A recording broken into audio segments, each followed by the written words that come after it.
You actually showed up. Miranda's voice cut through the gymnasium like a blade, her designer heels clicking against the polished floor as 200 faces turned toward the entrance. I told everyone you wouldn't have the courage.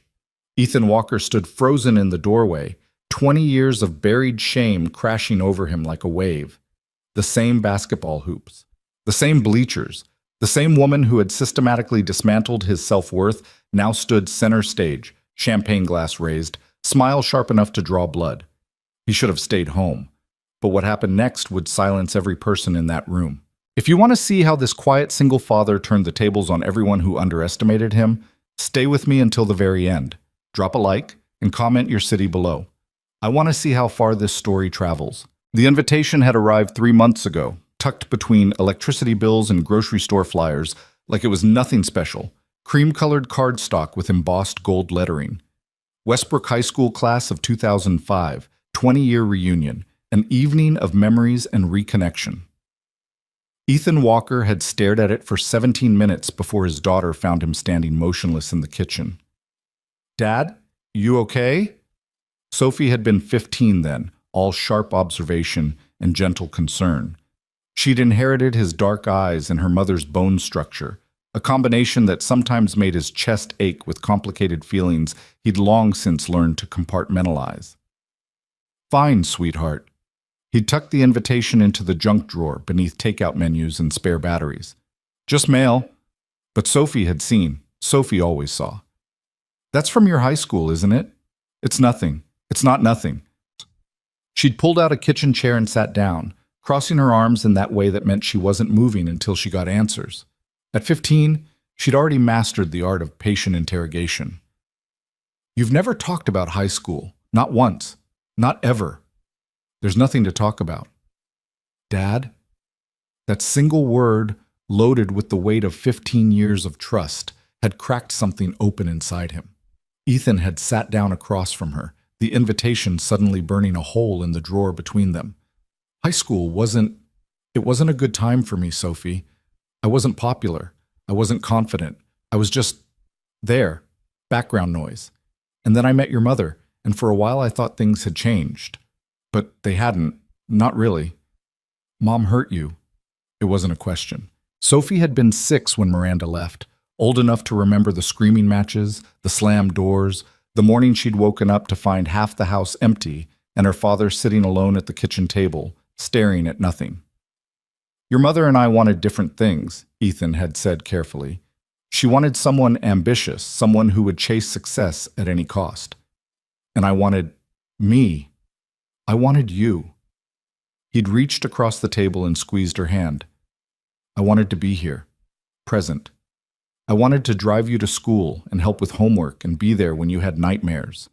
Your mother saw that as weakness, as settling. She told me once that I had no fire, no drive, no hunger for anything beyond mediocrity. That's garbage. Language. It's accurate language. Sophie had squeezed back. You're the smartest person I know, Dad. You work for one of the biggest tech companies in the world. You're not mediocre. You're just quiet about it. Ethan had smiled despite himself. When did you get so wise? I learned from watching you. That conversation had stayed with him for months, circling back whenever his mind wandered. He'd thrown the invitation away twice, retrieved it both times. He'd written 3 different RSVP responses, 2 declining, 1 accepting, and sent none of them. In the end, it was Sophie who decided. 2 weeks before the reunion, she'd found the crumpled invitation in his home office trash can and smoothed it out on his desk. You should go. Sophie, no, listen. She'd sat on the edge of his desk, long legs dangling, expression serious. You've spent my entire life running from this. From them. From whatever happened back then that made you think you weren't good enough. But you are good enough, Dad. You're more than good enough. And maybe it's time you prove that to yourself. I have nothing to prove. Then prove that. She'd smiled, and something in his chest had loosened. Go. Show up. Let them see who you've become. And if it's terrible, if it's the worst night of your life, then at least you'll know. At least you won't spend another 20 years wondering. She'd been right, of course. She was usually right. which was how Ethan Walker found himself standing in the doorway of the Westbrook High Gymnasium on a warm Saturday evening in late September, wearing his best suit and feeling like he was 17 years old again. The gym hadn't changed. Same hardwood floors, now polished to a mirror shine, same championship banners hanging from the rafters, football, basketball, the wrestling team that had gone to state his junior year, same bleachers pushed back against the walls, now surrounded by round tables draped in white cloth and centerpieces of blue and gold flowers. The school colors, always the school colors. A banner stretched across the far wall. Welcome back, class of 2005. Beneath it, a DJ played songs Ethan vaguely remembered from senior prom, and clusters of middle-aged strangers mingled with drinks in hand, their faces half familiar beneath the soft lines and gray hair that 20 years had deposited. He recognized a few people immediately. Marcus Chen, who'd been class president and now apparently ran a chain of car dealerships based on the logo embroidered on his polo shirt. Jenny Morrison, still tiny, still blonde, still surrounded by a cluster of admiring faces. David Park, who'd sat next to Ethan in AP Physics and once let him copy his homework, now visibly uncomfortable in a suit that didn't quite fit his expanded waistline. And there, at the center of everything, like a queen holding court, Miranda. She looked exactly the same. No, that wasn't fair. She looked better. 20 years had refined her beauty rather than diminished it, sharpening her cheekbones, adding depth to her dark eyes, lending a sophisticated elegance to features that had once been merely pretty. Her dress was something architectural, structured, probably cost more than Ethan's monthly mortgage payment. Diamonds glittered at her ears and throat. Her hair was swept up in an elaborate style that made her look taller than her actual 5'6". She was laughing at something someone had said, head thrown back, throat exposed. The gesture so perfectly performed, it had to be practiced. Around her stood a circle of familiar faces. The popular crowd from 2 decades ago, now the successful middle-aged crowd, all vying for her attention like courtiers before a throne. Ethan's stomach clenched. He should leave. He should turn around right now, walk back to his car, drive home, and tell Sophie it had been fine, lovely, everyone had been perfectly pleasant, but his feet wouldn't move. And then Miranda saw him. The transformation was instantaneous. Her laugh cut off mid-note. Her perfectly composed face flickered through surprise, recognition, and something that looked almost like anticipation before settling into a smile that didn't reach her eyes. "You actually showed up." Her voice carried across the gym, cutting through the music and the chatter like it had been designed for exactly this moment. "I told everyone you wouldn't have the courage." The room fell silent. 200 faces turned toward the doorway where Ethan stood, frozen, feeling the weight of their collective attention like a physical pressure against his chest. This was it. This was the moment he'd been dreading for 20 years, playing out exactly as he'd imagined it in his worst nightmares. Miranda, perfect and poised, commanding the room. Himself, awkward and alone, the butt of a joke he didn't understand. He could still leave. The door was right behind him. 3 steps and he'd be gone. "Ethan!" A booming voice broke through his paralysis. Marcus Chen was crossing the room toward him, hand extended, smile wide. "Holy crap, man, is that you? I thought you'd disappeared off the face of the earth." Ethan shook his hand automatically. "Marcus, good to see you." "You look great. Seriously, not a day over 35. What's your secret?" Marcus didn't wait for an answer, already steering Ethan deeper into the room. Come on, let me get you a drink. The bar's doing this amazing whiskey sour thing. You've got to try it." For a moment, Ethan felt almost grateful. Marcus had always been decent, one of the few popular kids who'd treated everyone with genuine warmth rather than calculated social maneuvering. His enthusiasm now felt like a life preserver in shark-infested waters. But Marcus's trajectory took them directly through Miranda's orbit, and there was no avoiding the collision. "Miranda!" Marcus beamed, oblivious or pretending to be. "Look who I found. Remember Ethan Walker?" "How could I forget?" Miranda's smile sharpened. "He was my husband for 7 years." The circle around her rippled with whispered reactions. Of course they remembered. Westbrook was a small town, and the Walker divorce had been front-page news in the local gossip mill. The golden girl who'd married beneath her station, finally coming to her senses and moving on to better things. 6 years, Ethan heard himself say. We were married for 6 years. Was it? Miranda's voice dripped with performative confusion. I could have sworn it was longer. Time moves so differently when you're unhappy. Laughter, soft but present, from the gathered crowd. Ethan felt his face heat. I hope you're well, he said, because his mother had raised him to be polite, even when politeness felt like swallowing glass. You look well. I am well. Miranda's hand drifted to her necklace, drawing attention to the substantial diamonds there. Very well, actually. Preston and I just got back from Santorini. Do you know Santorini, Ethan? Probably not. You were never much of a traveler. I traveled. To work conferences. She made the words sound like a terminal diagnosis. In places like Cleveland and Indianapolis. More laughter, louder this time. A man appeared at Miranda's elbow, tall, silver-haired, with the kind of tan that only came from regular exposure to yacht decks and private beaches. His suit probably cost more than Ethan's car. His watch definitely did. Darling, you're monopolizing our host. The man extended his hand to Ethan with a smile that was all teeth and no warmth. Preston Hale. You must be one of Miranda's old classmates. Her ex-husband, actually. Preston's smile didn't falter, but something flickered behind his eyes. Ah, Ethan, yes? Miranda's mentioned you. The way he said it made clear that whatever Miranda had mentioned, it hadn't been complimentary. All good things, I hope, Ethan said, the phrase automatic. Miranda laughed. Let's not start lying to each other this late in the evening. Ethan wanted to disappear. The floor could open up and swallow him whole, and it would be a mercy. 20 years of building a career, raising a daughter, becoming someone he could be proud of, and in 60 seconds, Miranda had reduced him to the stammering, inadequate shadow she'd convinced him he was. So, what are you doing these days? Preston asked, with the air of someone making polite conversation at a cocktail party with the help. Still in computers? Software architecture, actually. I work for Grant Technologies. Oh? Preston's eyebrows rose. In what capacity? Before Ethan could answer, Miranda cut in. Ethan was always very technical, good with details, spreadsheets, that sort of thing. She said it the way someone might describe a moderately intelligent pet. Not really leadership material, but useful in a support role. That's not... You know how it is, Preston.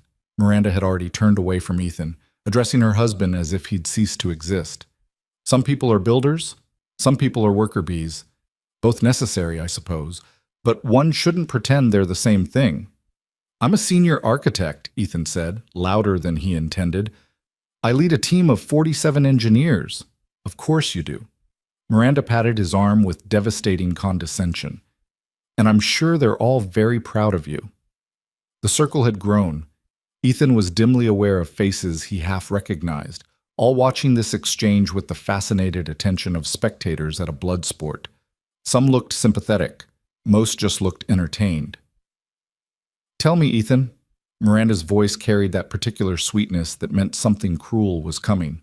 Did you ever find someone else? After you were finally free of all those terrible responsibilities I left you with? She meant Sophie. She was referring to their daughter as a terrible responsibility. Something cold and hard formed in Ethan's chest. Sophie is 17 now, he said, his voice flat. She's a junior, honor roll, varsity swimming. She wants to study engineering in college. How lovely. Miranda's smile didn't waver. Though I do wonder what kind of woman would want to take on someone else's teenager. Quite the commitment, isn't it? Perhaps that explains why you're here alone. Not that there's anything wrong with being alone, of course. Miranda's hand found Preston's arm, a gesture that was half affection, half possession. Some people are simply better suited to it, more comfortable with quiet lives, simple pleasures. It takes a certain kind of person to thrive in solitude, and perhaps that's you, Ethan. Perhaps it always was. The words landed like physical blows. Ethan could feel 2 decades of careful self-construction. The therapy, the meditation, the patient work of learning to value himself independent of other people's opinions, crumbling under Miranda's surgical precision. She knew exactly where to strike. She'd always known. Miranda. A new voice, mild and unexpected, cut through the blood rushing in Ethan's ears. I don't believe we've been introduced. Ethan turned, disoriented, to find a man standing just behind his shoulder. He was perhaps 50, with gray-streaked dark hair and the kind of unremarkable face that made him easy to overlook in a crowd. His suit was well-made but understated. His watch was expensive but not ostentatious. Everything about him suggested quiet competence rather than flashy success. Ethan knew this man, had worked with him for 8 years, had eaten lunch with him, reviewed code with him, spent countless hours in conference rooms debating implementation details and project timelines. But he'd never seen him like this. Here, now, in this gymnasium full of ghosts and judgment, stepping into the space between Ethan and his ex-wife like he belonged there. Lucas Grant, the man said, extending his hand to Miranda. A pleasure to meet you. The name rippled through the crowd like a stone dropped in still water. Grant Technologies wasn't just a tech company, it was a tech empire, one of the largest private firms in the country.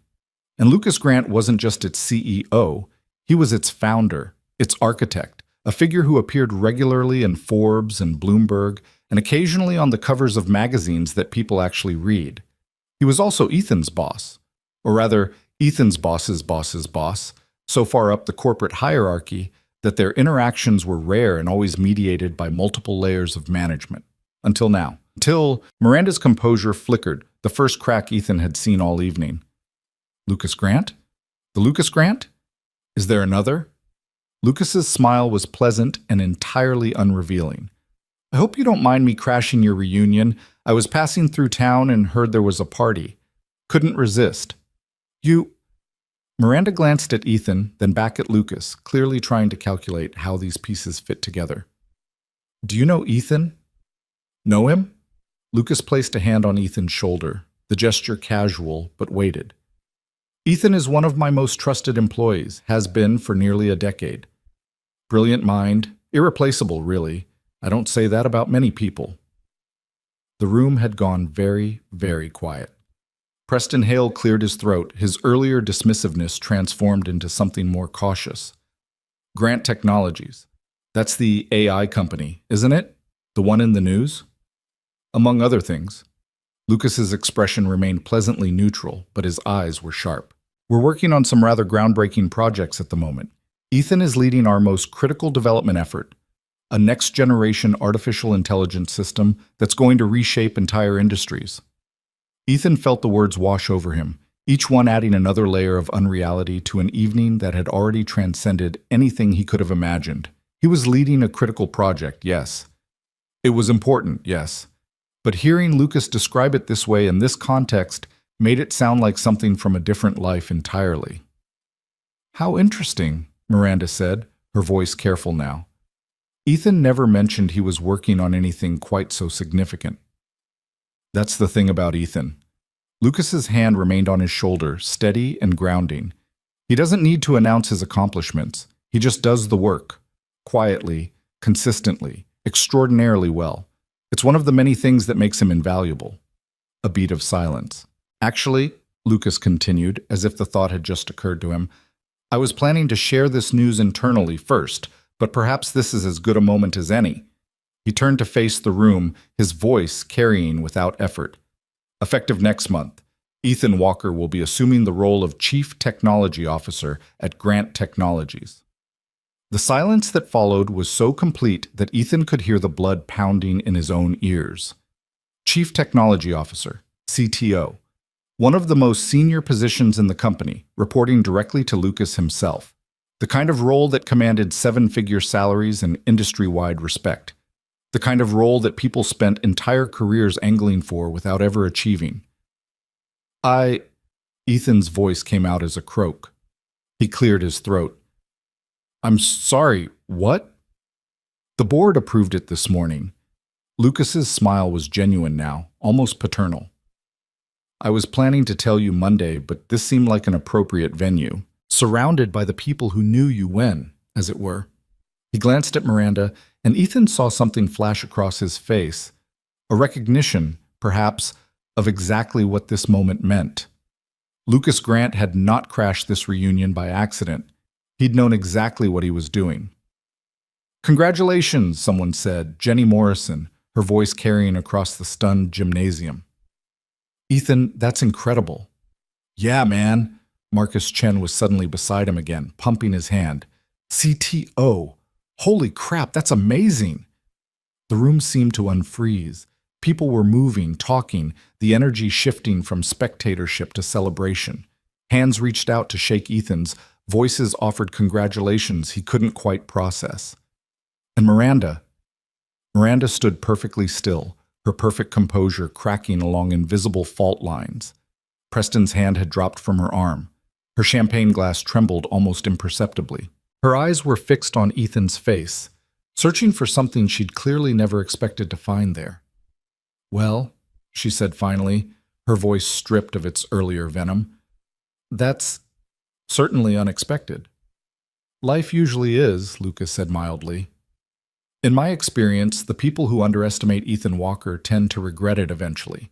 He's not flashy and he doesn't seek attention, but he delivers every single time. It's why I trust him with the future of my company. The words hung in the air between them, a quiet demolition of everything Miranda had spent the evening constructing.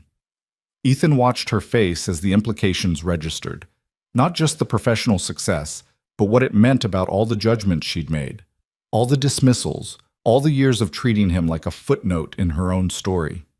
I should mingle, Miranda said abruptly, her social mask snapping back into place. Preston, darling, I need another drink. She walked away without a backward glance, Preston trailing in her wake. But her shoulders were stiffer than they'd been, and her heels struck the floor with a little too much force. That was... Ethan turned to Lucas, struggling to find words. Why are you really here? Lucas's expression softened. Sophie called me. She what? Last week. Found my contact information somehow. That girl of yours is remarkably resourceful. She told me about the reunion, about your ex-wife, about 20 years of, to use her words, unresolved trauma that's eating my father alive. He paused. She's very protective of you. I'm going to kill her. She also told me she thinks you're the best man she knows, and the best father anyone could ask for. She said you've spent her entire life putting her first, sacrificing your own ambitions so you could be present for her, and that it wasn't fair that the person who made you feel worthless got to keep winning while you kept quiet about everything you'd achieved. Ethan's throat tightened. She said all that? And more. At considerable length. Lucas smiled. I was already planning to offer you the CTO position. You've earned it 10 times over. But Sophie convinced me that maybe the announcement could serve double duty. By humiliating my ex-wife at her own reunion? By showing you that the narrative you've been living with doesn't match reality. Not even close. Lucas's hand found his shoulder again. You're not the man Miranda convinced you that you were, Ethan. You never were. And I think, perhaps, it was time you saw that through someone else's eyes. Ethan looked around the gymnasium, the same gym where he'd spent 4 years feeling invisible, inadequate, less than, where he'd met Miranda, fallen for her, allowed her to reshape his entire self-image into something small and manageable, where he'd graduated believing he would never amount to much. Now people were watching him with new interest, new respect. The same faces that had laughed at Miranda's jabs were now calculating what this revelation meant, how it changed the social calculus they'd built over 20 years. It felt strange, disorienting, like putting on glasses for the first time and discovering the world had been blurry all along. I should call Sophie, he said. You should celebrate, Lucas countered. The call can wait. Tonight is about you, Ethan. About who you are, not who anyone told you to be. Marcus Chen appeared with 2 whiskey sours, pressing one into Ethan's hand. The man of the hour. Seriously, buddy, I always knew you had it in you. Remember junior year when you fixed the entire school's network after that virus took it down? I told everyone then, this guy's going places. Ethan didn't remember that. He'd spent so much of high school invisible that his own accomplishments had faded along with everything else. But apparently other people remembered. The next few hours passed in a blur of handshakes and congratulations, of people he barely recalled suddenly eager to reconnect. David Park wanted to know about investment opportunities. Jenny Morrison asked about job openings. Even Mr. Henderson, their former calculus teacher, now white-haired and retired, emerged from the crowd to tell Ethan he'd always known there was something special about him. Through it all, Miranda kept her distance. Ethan caught glimpses of her across the room, talking too brightly to anyone who would listen, drinking more than he'd ever seen her drink, watching him with an expression he couldn't quite read whenever she thought he wasn't looking. He felt no satisfaction in her discomfort, no triumphant vindication, just a tired kind of recognition that the woman who'd shaped so much of his adult life had never really seen him at all. Around 11, he found himself alone for the first time since arriving. The crowd had thinned, the DJ switching to slower songs as couples drifted onto the dance floor. Ethan stood near the punch bowl, nursing a drink he'd barely touched, watching reflections ripple across its surface. "You look like a man having an existential crisis." He turned. A woman his age stood beside him, auburn hair going gray at the temples, laugh lines around intelligent brown eyes, a simple blue dress that somehow made everyone else's outfits look like they were trying too hard. "Sarah?" He searched his memory, the name surfacing from somewhere deep. "Sarah Chen? Marcus's sister?" "Guilty." She smiled, and something about it made him feel immediately at ease. "I didn't expect to recognize anyone here. I was 3 years behind you all." "I remember you. You were always in the library, reading the heavy stuff, Dostoevsky, Tolstoy." "You remember what I was reading?" "I was in the library a lot, too." He shrugged. "The popular kids didn't notice me, but I noticed them even less." "You seemed interesting." Sarah's smile widened. "That might be the nicest thing anyone said to me all evening. Everyone else just wants to talk about their kids' college applications." "Don't you have kids?" "2. But I already know which colleges they're applying to. I don't need to discuss it with strangers." She accepted a glass of punch from a passing server. "For what it's worth, I heard what Lucas Grant said. CTO is a big deal. Congratulations." "Thank you." Ethan felt the weight of the title settle differently now, less like a shield and more like a responsibility. "To be honest, I'm still not sure I believe it." "Why not?" It was such a simple question, but it cut through to something essential. Ethan found himself answering honestly. "Because for a very long time, someone I trusted convinced me I wasn't capable of anything like this. That I was mediocre, small, destined for a small life." He watched Miranda across the room, laughing too loudly at something Preston said. "And even though I know intellectually that she was wrong, that she was projecting her own insecurities onto me, part of me still believes her. Part of me came here tonight expecting to be humiliated, expecting to prove her right." Sarah was quiet for a moment. "Can I tell you something about yourself that you probably don't know?" "Please." "When I was 15, my parents were going through a horrible divorce. My dad was cheating, my mom was drinking, and nobody remembered that there was a kid in the house who was falling apart. I used to hide in the library because it was the only place that felt safe." Sarah's voice was steady, but there was old pain beneath it. "One day you sat down next to me. We'd never spoken before. You were a senior. I was a sophomore, nobody. But you sat down and you said, 'Whatever's happening at home, it's not your fault, and it won't last forever.' Then you went back to your book like nothing had happened." Ethan stared at her. "I don't remember that." "I know, that's what made it matter." Sarah met his eyes. "You weren't trying to impress anyone or be remembered. You just saw someone who was hurting and offered the exact words they needed to hear. I've thought about that moment for 20 years. It's part of why I became a family therapist." "You're a therapist?" "Marriage and family counseling, specializing in divorce and co-parenting." She smiled. "I've spent my career helping people survive the kind of pain you helped me through when I was 15. And you didn't even know you were doing it." Ethan didn't know what to say. The revelation sat uneasily alongside his memories, or lack of them. He'd been so focused on his own invisibility that he'd never considered he might have been visible to someone else. Might have mattered. "The woman who told you that you were mediocre," Sarah said softly. "She was wrong. Not because you're about to be CTO of a major company. Not because Lucas Grant came to your rescue tonight. She was wrong because the kind of person who notices a scared 15-year-old in a library and says exactly the right thing, that's not mediocrity. That's extraordinary. And the fact that you don't even remember doing it makes it even more so." Something cracked open in Ethan's chest, not painfully, more like a window finally opening after years of being painted shut. I should go, he said. My daughter's waiting up. Sophie, right? I heard you mention her earlier. Sarah pulled a card from her clutch. Simple white cardstock, tasteful blue lettering. If you ever want to talk, professionally or otherwise, I'd be happy to listen. I owe you a conversation, I think. 20 years overdue. Ethan took the card, tucked it carefully into his jacket pocket. Thank you for telling me that. Thank you for not remembering. Sarah's laugh was warm. It means it was just who you are, not a performance.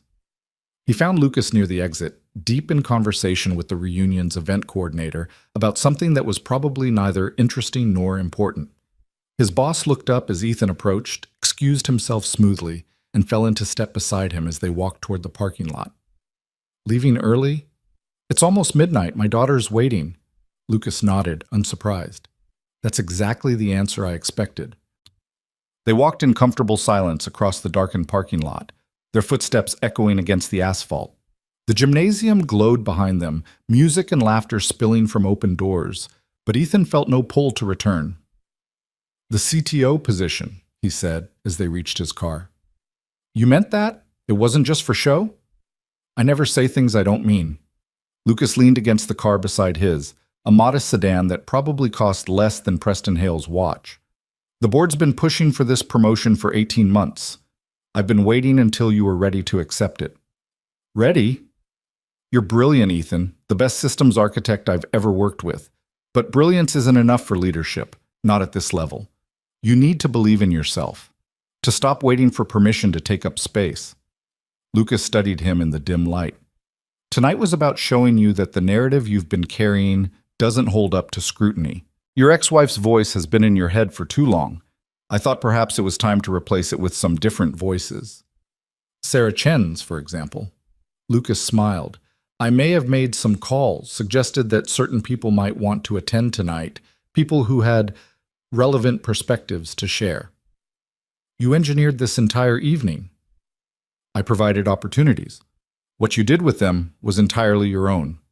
Lucas straightened, pulling keys from his pocket. The promotion is real, Ethan. The responsibility is real.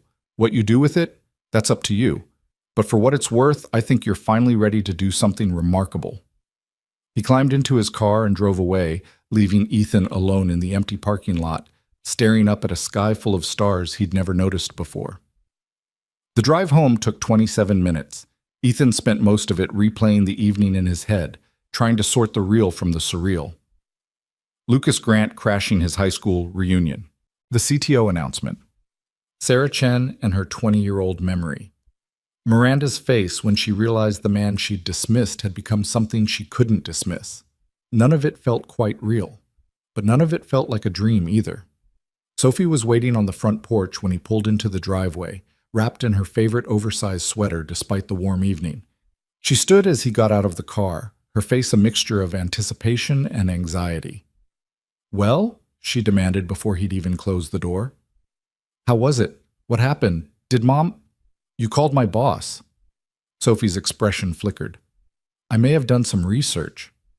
You tracked down the personal phone number of a billionaire tech CEO and convinced him to crash my high school reunion. When you put it that way, it sounds dramatic. Sophie. You needed backup. She crossed her arms defensively. I knew Mom would be there, and I knew she'd try to tear you down, and I couldn't stand the thought of you facing that alone. Lucas Grant seemed like the most efficient solution. The most efficient, Ethan shook his head, climbing the porch steps to stand before his daughter. Where did you even get his number? The internet is a remarkable resource. Sophie's chin lifted. Also, I may have called the Grant Technologies main office and pretended to be a journalist from Forbes writing a profile piece. His assistant was very helpful once I mentioned I was interested in the human side of innovation. Ethan stared at her, 17 years old, honor roll, varsity swimming, and apparently capable of social engineering her way past corporate gatekeepers when sufficiently motivated. I don't know whether to ground you or thank you. How about neither? How about you tell me what happened? So he did. They sat on the porch swing, the same swing where he'd told her bedtime stories as a child, and Ethan recounted the entire evening. Miranda's cruelty, Lucas's intervention, the CTO announcement, Sarah Chen and the memory he'd never made. Sophie listened without interrupting, her face cycling through emotions he could read as easily as his own. Anger at Miranda, satisfaction at the public vindication, something softer when he described Sarah's revelation. "You really don't remember that?" she asked when he'd finished. "Talking to her in the library?" "Not even a little." "That's so... you." Sophie's smile was complicated. "You probably did things like that all the time. You just never thought they mattered." "Maybe they didn't." "Dad." She took his hand, her grip fierce. "They mattered to her. 20 years later, she became a therapist because of something you said when you were 18. That's not nothing. That's the opposite of nothing." Ethan looked at his daughter, this remarkable young woman who had somehow grown up without him noticing, who had inherited the best parts of both her parents and transcended the worst. He thought about all the choices he'd made, the sacrifices, the long years of wondering if he was enough. "Your mother was wrong about me," he said slowly. "She was wrong about what I was capable of, wrong about what I was worth, wrong about the kind of life I would build. Obviously. But she was right about one thing." He squeezed Sophie's hand. "She was right that I would never be the kind of person who chased success at any cost, who sacrificed everything else for ambition and achievement. She saw that as weakness, as settling. And you?" "I see it as a choice." Ethan met his daughter's eyes. "I chose you, Sophie. Every single time I chose being here, present. I chose driving you to school and helping with homework and being there when you had nightmares. And I don't regret it. Not one single moment." Sophie's eyes were bright. "Dad, Lucas Grant offered me a job tonight. Chief Technology Officer. It's the kind of position most people spend their entire careers working toward." "I know, I heard." She smiled. "I may have had him on speakerphone while you were driving home." "Of course you did." Ethan laughed despite himself. "The thing is, accepting this job means more responsibility, more travel, more late nights and weekend calls and moments when the work will demand more than I want to give it. So don't accept it." "I'm going to accept it." He held up a hand before she could respond. "But on my terms. I told Lucas I'd take the position, but I wouldn't sacrifice what matters most. No missed graduations, no forgotten recitals, no putting the company ahead of my family. If that's not acceptable, they can find someone else." Sophie was quiet for a moment. "What did he say?" "He said that was exactly the answer he expected." Ethan smiled. "He said it was exactly why he wanted me for the job in the first place." They sat in silence for a long moment, the night settling around them like a familiar blanket. Somewhere down the street, a dog barked. A car passed, its headlights sweeping across the yard before disappearing around the corner. "Dad?" Sophie's voice was soft. "I'm proud of you. Not because of the job or the title or any of that. I'm proud of you because you went tonight. You faced them, and you didn't let them make you small again." Ethan pulled his daughter into a hug, feeling the rightness of this moment settle into his bones. Tomorrow would bring new challenges, the announcement to process, a new role to step into, old wounds to continue healing. But tonight, here, with Sophie in his arms and the weight of the past finally beginning to lift, tonight was enough.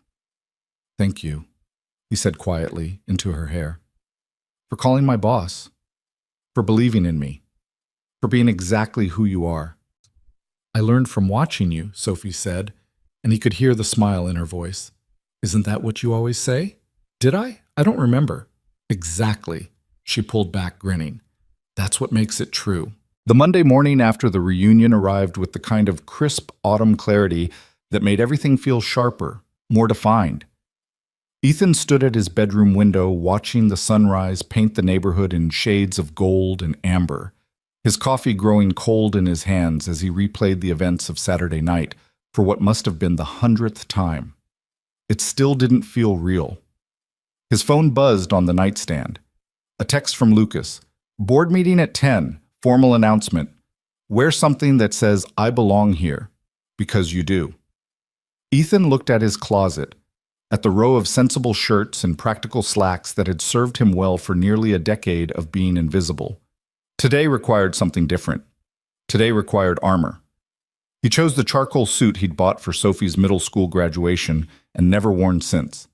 It still fit, though the shoulders felt broader than he remembered, as if his body had expanded to match the occasion. A deep blue tie Sophie had given him last Christmas, shoes polished until they reflected his own uncertain face back at him. "You look like a CEO," Sophie said from the doorway, still in her pajamas, hair a wild tangle around her sleepy face. "CTO," he corrected automatically. "Chief Technology Officer. It's different." "It's impressive." She crossed the room to straighten his tie, a gesture so maternal it made his chest ache. When had she grown up enough to take care of him? "You're going to be great, Dad. You know that, right?" "I know I'm terrified." "Good." She smiled. "That means you're taking it seriously." The drive to Grant Technologies took 43 minutes, longer than usual because Ethan found himself taking the scenic route, delaying the inevitable moment when everything would change. The company's campus sprawled across 20 acres of carefully landscaped grounds. Glass and steel buildings connected by covered walkways, electric vehicle charging stations, a cafeteria that served organic everything and employed a full-time barista. He'd worked here for 8 years, walked these paths thousands of times. But today, the security guard at the gate looked at him differently. The receptionist in the lobby smiled with something that might have been recognition. The elevator to the executive floor, a floor he'd visited perhaps 3 times in his entire tenure, opened without requiring the special access code he'd never possessed. "Mr. Walker," a young woman in a crisp blazer intercepted him as he stepped off the elevator. "I'm Jessica Chen, Mr. Grant's executive assistant. He's expecting you in the main conference room." "Thank you, Ethan paused. "Chen? Are you related to Marcus Chen from Westbrook?" Jessica's professional mask slipped into a genuine smile. "He's my uncle. He called yesterday, actually. Couldn't stop talking about your reunion. Said you were the talk of the evening." "I wouldn't say that." "He would. He did. Several times." She gestured toward a set of imposing double doors at the end of the hall. "The board is already assembled. Mr. Grant asked me to tell you to remember what he said about belonging." Ethan nodded, his throat suddenly too tight for words. He walked the length of the hallway feeling like a condemned man approaching execution, or perhaps a soldier marching toward a battle he wasn't sure he could win. The conference room was exactly as intimidating as he'd imagined. Floor-to-ceiling windows overlooked the campus below. A table long enough to seat 20 stretched across the center of the space, its surface polished to a mirror shine. And arranged around it, watching him enter with expressions ranging from curiosity to skepticism to carefully neutral assessment, sat the 12 members of Grant Technologies' board of directors. Lucas rose from his seat at the head of the table. "Ethan, thank you for joining us." "Thank you for having me." The words came out steadier than Ethan felt. "Please, sit." Lucas indicated an empty chair to his right. The position of honor, Ethan realized with a jolt. The seat traditionally reserved for the second in command. "I believe most of you know Ethan Walker, at least by reputation. He's been our lead architect on Project Prometheus for the past 3 years. Before that, he redesigned our entire cloud infrastructure and reduced operating costs by 47%. He's directly responsible for at least 3 patents that have become industry standards." Murmurs around the table. Ethan kept his face neutral, though his heart was pounding hard enough that he was certain everyone could hear it. "What you may not know," Lucas continued, "is that Ethan has consistently refused every promotion we've offered him for the past 5 years. Not because he lacks ambition, but because he prioritizes presence, being available for his daughter, maintaining work-life balance, refusing to sacrifice his values for advancement." Lucas paused, letting that sink in. In an industry obsessed with hustle culture and 100-hour weeks, Ethan Walker has proven that excellence and integrity are not mutually exclusive. That's exactly the kind of leadership this company needs. An older man at the far end of the table, Richard Castellanos, the board chairman, whose signature appeared on every quarterly report, leaned forward. "Mr. Walker, I appreciate Mr. Grant's enthusiasm, but I have to ask directly, why should we trust the future of this company to someone who has, by his own admission, consistently avoided leadership responsibilities?" The question landed like a slap. Ethan felt the familiar reflex to shrink, to apologize, to explain away his choices as if they were character flaws requiring defense. But then he remembered Sophie on the porch, Sarah Chen in the library, Miranda's face when she realized she'd been wrong about him for 20 years. Because avoiding leadership and avoiding leadership responsibilities are two different things, Ethan said, surprised by the steadiness of his own voice. I've spent the past 8 years building systems that hundreds of employees rely on every day. I've mentored junior engineers who've gone on to lead their own teams. I've made decisions that affect millions of users and billions of dollars in revenue.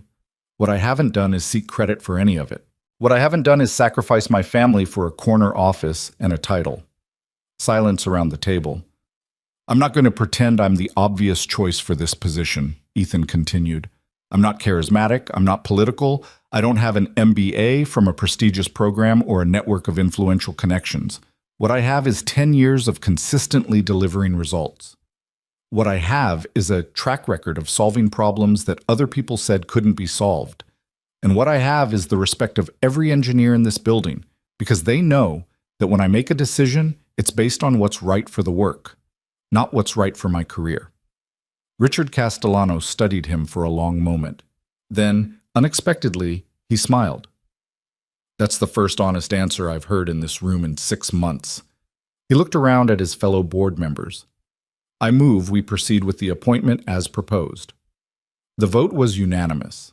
Afterward, Lucas walked him to his new office, an actual office, with walls and a door and windows that looked out over the campus rather than into a cubicle farm. It was already furnished, a desk that probably cost more than his first car, a chair that felt like sitting in a cloud, a small conference table for intimate meetings. On the desk sat a single-framed photograph. Sophie at her swimming championship last year, arms raised in victory. How did you, Ethan started. Sophie sent it, Lucas said simply. She wanted you to have something familiar, something to remind you why you're doing this. Ethan picked up the frame, running his thumb across the glass. In the photo, Sophie was radiant, triumphant, so full of joy it practically glowed. He remembered that day, the nervous hours before the race, the breathless seconds of competition, the explosion of pride when she'd touched the wall first. I asked her once what she wanted to be when she grew up, Ethan said quietly. She was maybe 7 or 8. You know what she said? What? She said she wanted to be someone who made her dad proud. Ethan set the photo down carefully. I told her she already was, that she'd always been, that nothing she could do or not do would ever change that. What did she say? She said, "Good, then I'll be an astronaut." Ethan laughed despite himself. She's wanted to study engineering ever since. Says she's going to design spacecraft that take people to Mars. With parents like you, she probably will. Lucas clapped him on the shoulder. I'll leave you to get settled. Your first senior leadership meeting is at 2. Try not to terrify anyone too badly. He was gone before Ethan could respond, leaving him alone in his new office with a photograph of his daughter and the weight of a future he was only beginning to understand. The first weeks were harder than Ethan had anticipated. Not the work itself. The work was familiar, comfortable, an extension of everything he'd been doing for years. The difference was the visibility. Suddenly, everyone wanted his opinion, his approval, his attention. Emails flooded his inbox faster than he could read them. Meeting requests appeared on his calendar like mushrooms after rain. People he'd never met stopped him in hallways to introduce themselves, to pitch ideas, to ask for favors he wasn't sure how to grant. And then there were the politics. Corporate politics, Ethan discovered, operated according to rules no one ever explicitly stated but everyone implicitly understood. Who sat where in meetings mattered, who spoke first mattered, who got copied on which emails, who was included in which conversations, who was invited to which lunches. All of it formed an invisible web of power and influence that he'd spent his entire career successfully ignoring. Now he couldn't ignore it anymore. You're drowning, Sarah Chen observed, 3 weeks into his new role. They'd been meeting for coffee once a week since the reunion, first professionally. She'd offered to help him process the emotional aftermath of confronting Miranda, and then simply as friends. She had a gift for seeing through his careful facades. I'm treading water, Ethan corrected, staring into his untouched latte. Drowning implies I've given up. Have you? Not yet. He rubbed his eyes. I just didn't expect it to be so political. Everyone wants something. Everyone has an agenda. I can't have a simple conversation anymore without wondering what the other person is really after. Sarah nodded, unsurprised. That's the thing about power. It changes how people relate to you. They stop seeing you as a person and start seeing you as a resource to be exploited or an obstacle to be overcome. How do you handle it? In your practice, I mean. People must try to manipulate you all the time. They do, she smiled. But therapy has one advantage over corporate leadership. I get to set the rules of engagement. In my office, we operate on honesty. Manipulation doesn't work because I name it when I see it. I can't exactly tell the board chairman that I see his passive-aggressive email campaign for what it is. Why not? Ethan looked at her. Because that's not how things work. Says who? Sarah leaned forward. You were hired because you're different, Ethan, because you prioritize substance over politics. If you start playing by their rules, you become just another executive jockeying for position. Is that what you want? I want to do the job well. I want to prove Lucas made the right choice. Then do the job well, your way.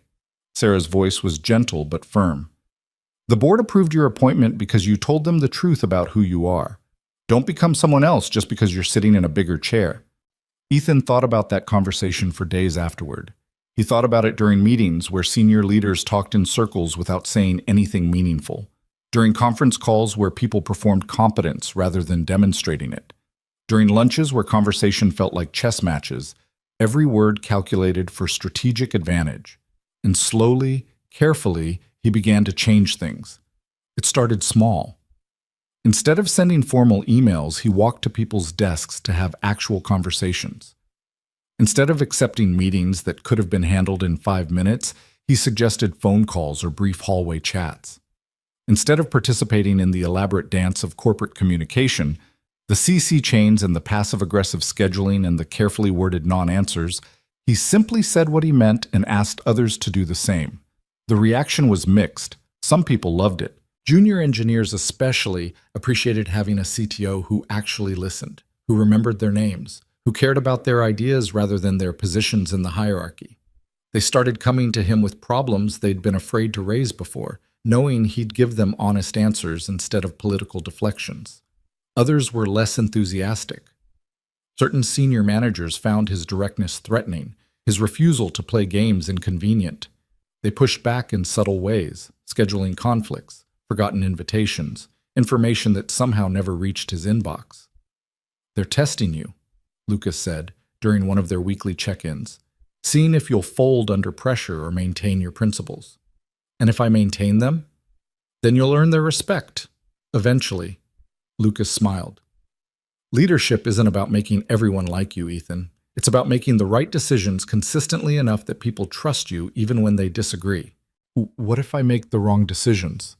You will. Everyone does. Lucas leaned back in his chair. The question isn't whether you'll make mistakes, it's how you'll handle them when you do. Will you cover them up, blame others, pretend they didn't happen? He shook his head. Or will you own them, learn from them, and do better next time? Ethan didn't have to think about the answer. He'd been modeling exactly that approach for Sophie her entire life. I'll own them, he said. I know, Lucas nodded. That's why you're here.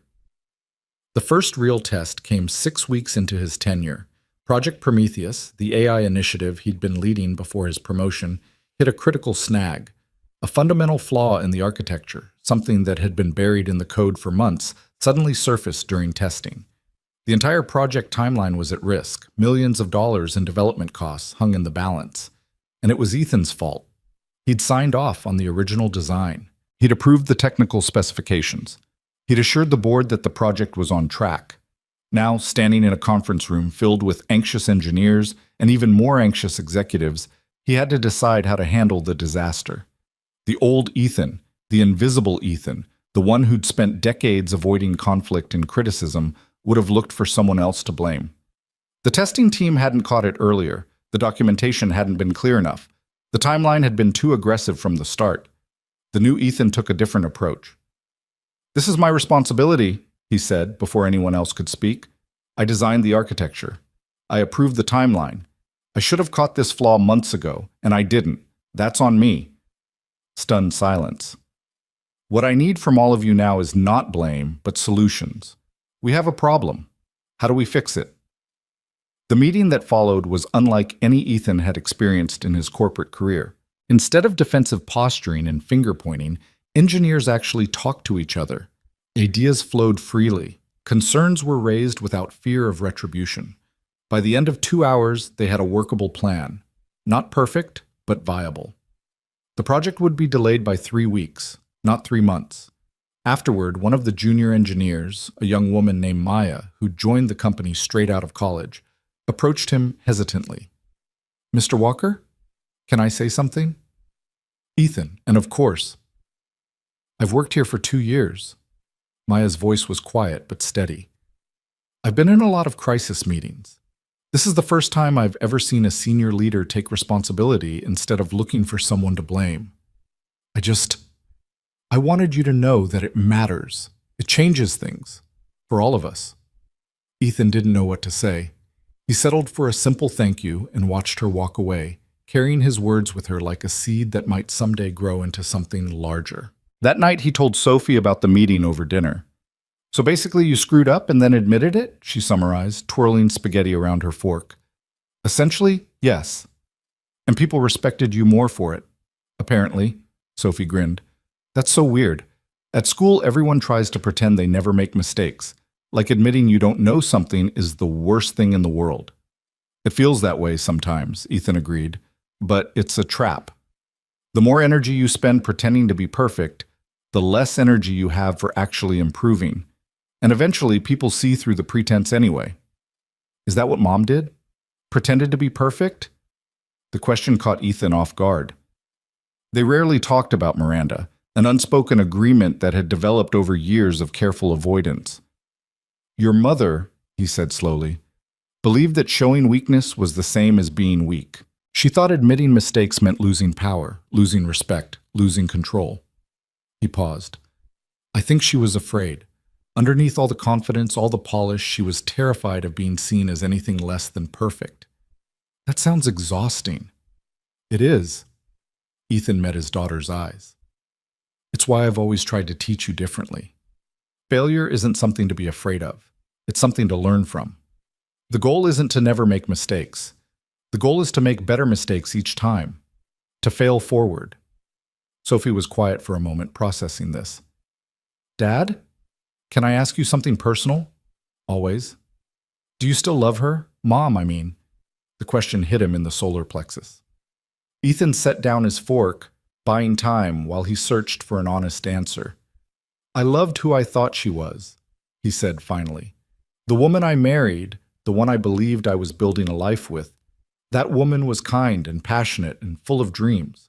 But I'm not sure that woman ever really existed, or if she was just someone I invented because I wanted so badly to be loved. That's sad. It is, but it's also honest. Ethan reached across the table to squeeze Sophie's hand. What I've learned, what I'm still learning, is that you can love someone and still recognize that they weren't good for you. You can grieve the relationship and still be grateful it ended. Emotions aren't simple. They don't follow rules. They just are. Is that why you've never dated anyone else? Because you're still grieving? Another unexpected question.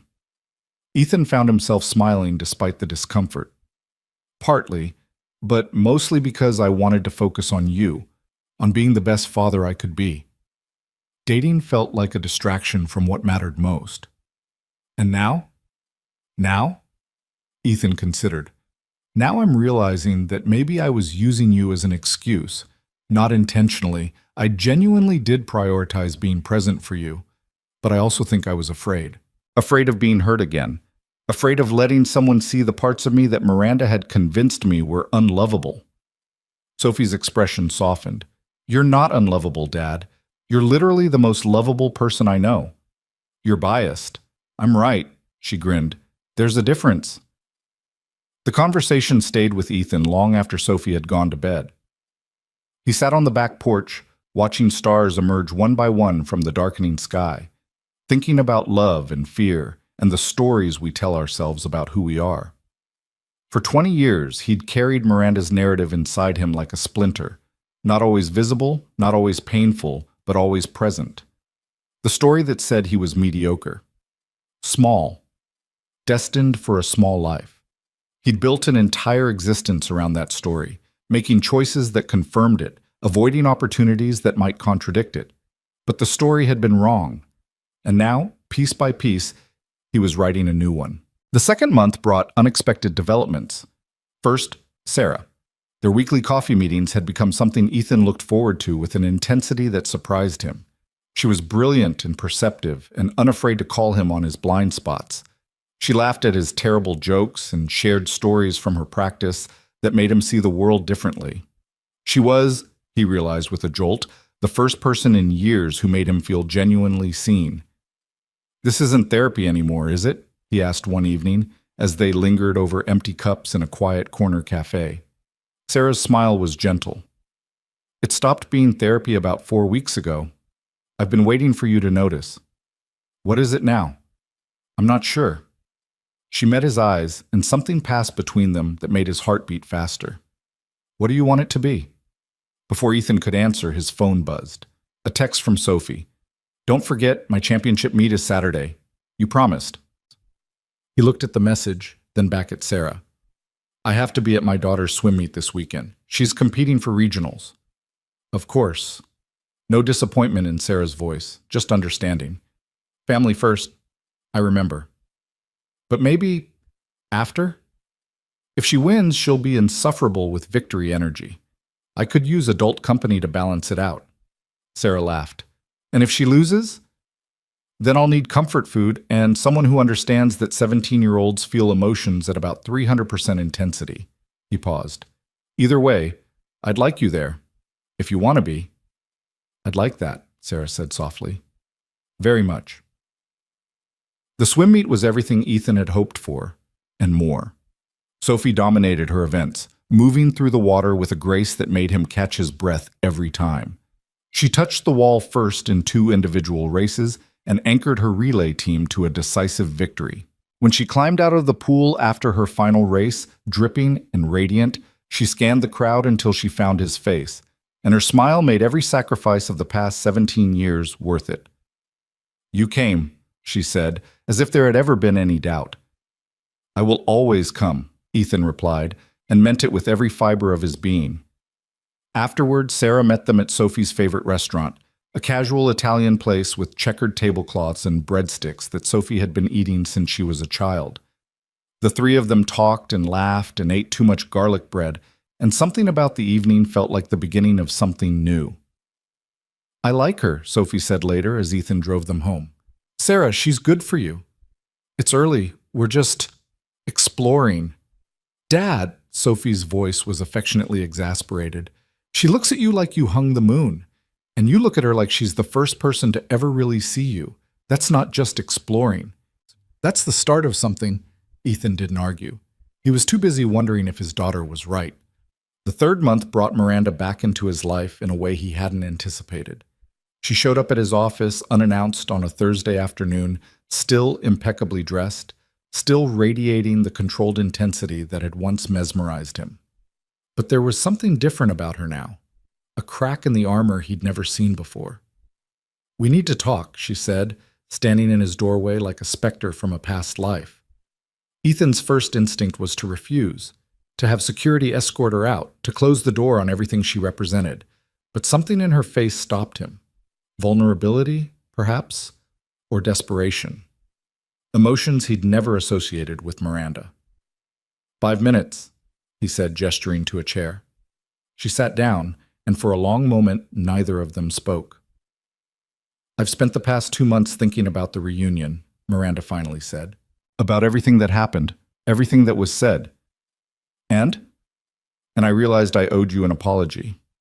The words came out stiff, awkward, as if she were speaking a language she'd never properly learned. "What I said that night, what I've been saying for 20 years, it wasn't fair. It wasn't true." Ethan waited. "I was angry when I left," Miranda continued. angry at myself mostly for not being able to make our marriage work. But it was easier to blame you. Easier to convince myself that you were the problem, that your lack of ambition, your focus on Sophie, your refusal to prioritize my career over your family, that those were the reasons things fell apart. And now? Now I'm getting divorced. Miranda's laugh was bitter. Preston and I. It turns out that marrying someone because they look impressive on paper doesn't actually make for a happy life. Who knew?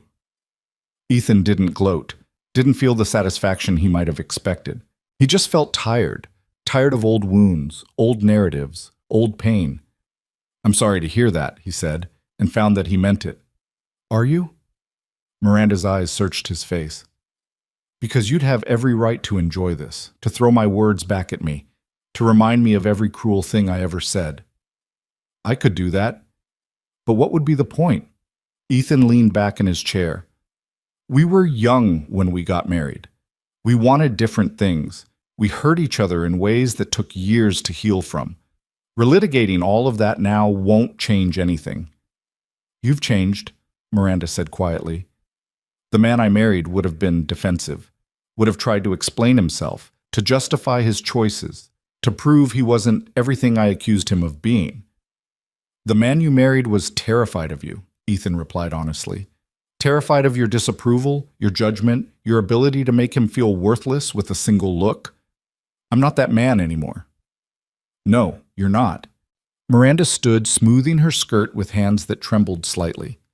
I came here to apologize. I also came to tell you that I'm going to do better. With Sophie. I know I've been a terrible mother, absent, critical, more focused on my own life than on hers. I want to change that, if she'll let me.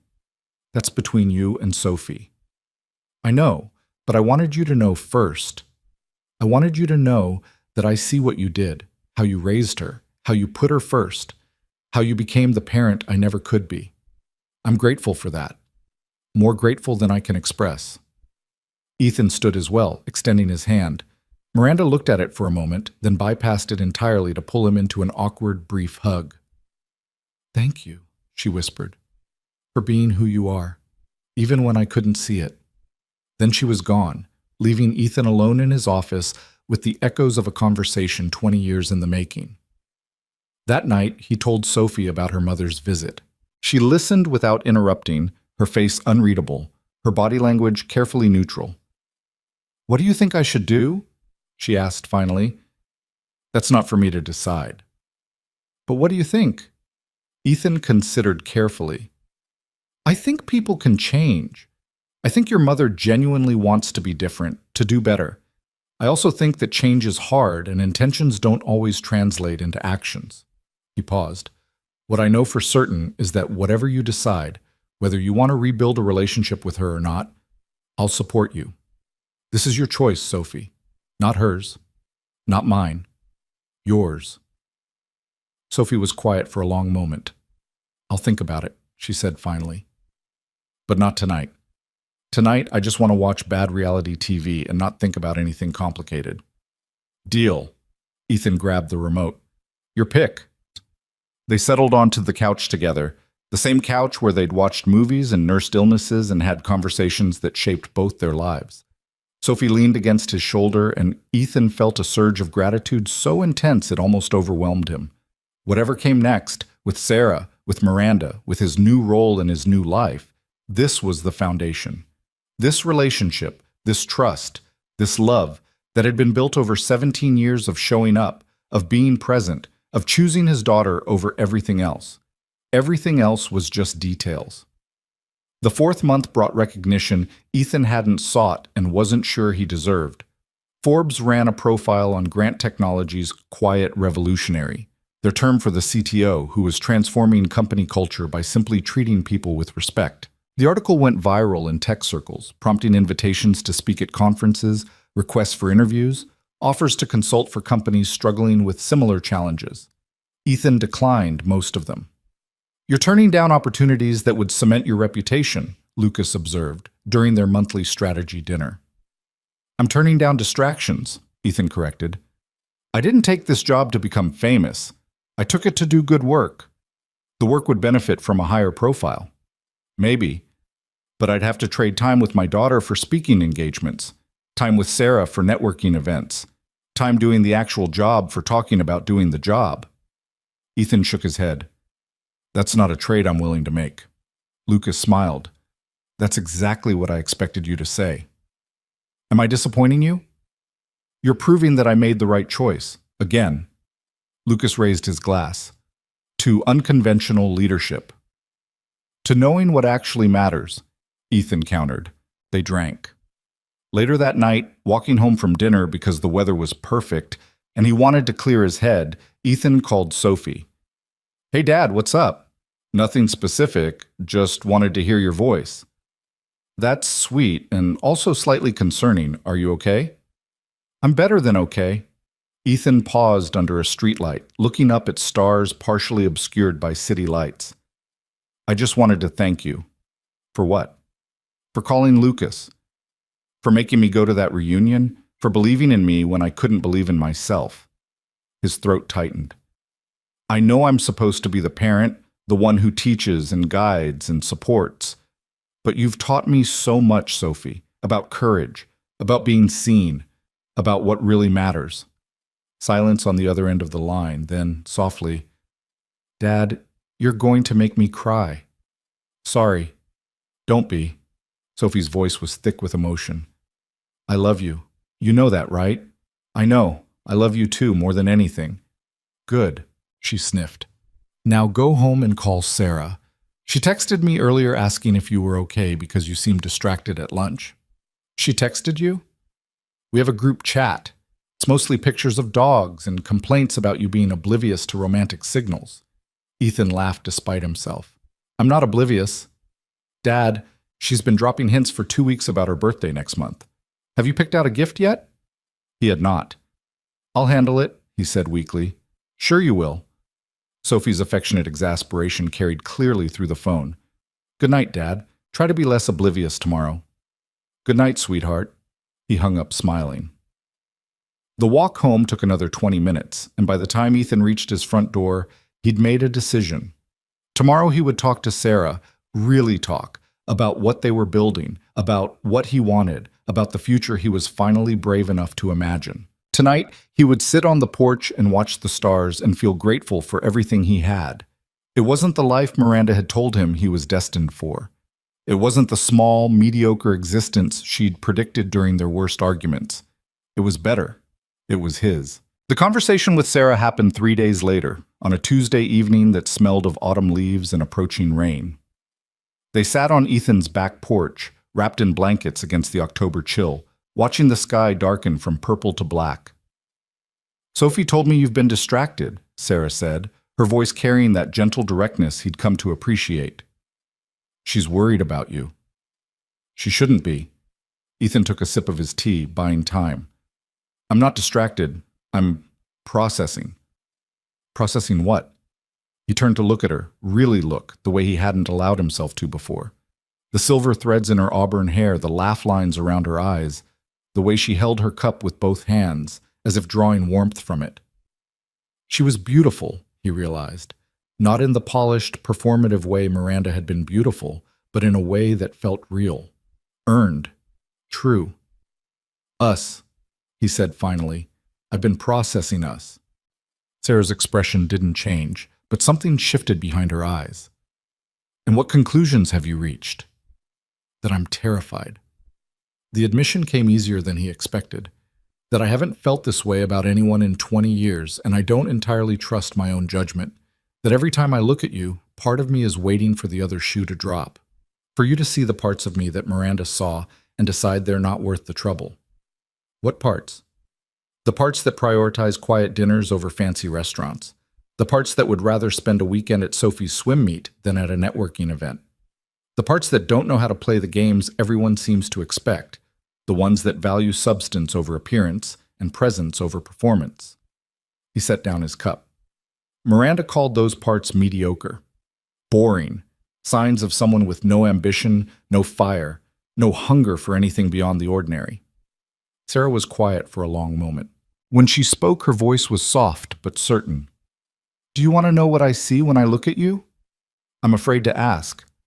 I see a man who sat down next to a terrified 15-year-old in a library and said exactly the right thing, then went back to his book like it was nothing. I see a man who raised an extraordinary daughter by himself, who chose presence over prestige, who built a career on competence rather than self-promotion. She reached over and took his hand, her fingers warm against his cold skin. I see someone who has spent so long being told he wasn't enough that he started to believe it. But Ethan, you're enough. You've always been enough. The only person who couldn't see it was you. Ethan felt something crack open in his chest, not painfully, but like a door that had been locked for too long finally swinging wide. I want to try, he said, with you. I want to see where this goes, what we could build together. But I need you to know what you're getting into. I'm not easy. I have baggage. I have a 17-year-old daughter who will always come first, and a job that's demanding more of me than I expected, and 20 years of damage that I'm still learning to undo. I know. Sarah's smile was warm. I'm a therapist, remember? I specialize in complicated. Is that supposed to be reassuring? It's supposed to be honest. She squeezed his hand. I'm not looking for perfect, Ethan. I'm looking for real. I'm looking for someone who shows up, who communicates, who does the work even when it's hard. That's you. That's always been you. They sat in silence for a while after that, hands intertwined, watching the first stars appear through gaps in the clouds. Ethan felt something settle inside him, not the anxious energy he'd carried for months, but something quieter, calmer, more certain. Sophie's birthday is in 3 weeks, he said eventually. I know, she mentioned it approximately 47 times in our group chat. She wants to do a dinner, family and close friends. She specifically asked me to invite you. Sarah's breath caught. She did? She said, and I quote, if you don't invite Sarah, I'm disowning you and finding a new dad, one who isn't emotionally constipated. Sarah laughed, the sound bright and genuine. She's something else, your daughter. She gets it from her father. Ethan paused. The good parts, anyway. All the parts, Sarah corrected gently. Even the parts you think are flaws. She's learned resilience from watching you rebuild. She's learned integrity from watching you make hard choices. She's learned that love means showing up, even when it's inconvenient, even when it's scary. Her voice softened. Those aren't flaws, Ethan. Those are gifts. He didn't have words for what he felt in that moment, so he did something he'd been wanting to do for weeks. He leaned over and kissed her. It was tentative at first, uncertain. The kiss of two people who had both been hurt and were both afraid of being hurt again.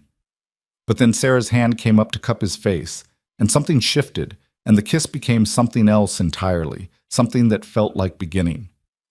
When they finally pulled apart, both breathing harder than the moment strictly warranted, Sarah was smiling. That was worth waiting for, she said. I should have done it sooner. You did it when you were ready. She touched his face gently. That's what matters. The weeks that followed were the happiest Ethan could remember. Work was demanding but fulfilling. Project Prometheus recovered from its earlier setback and was back on track, the team energized by a leader who trusted them and took responsibility for his own mistakes. The culture shift he'd initiated was spreading.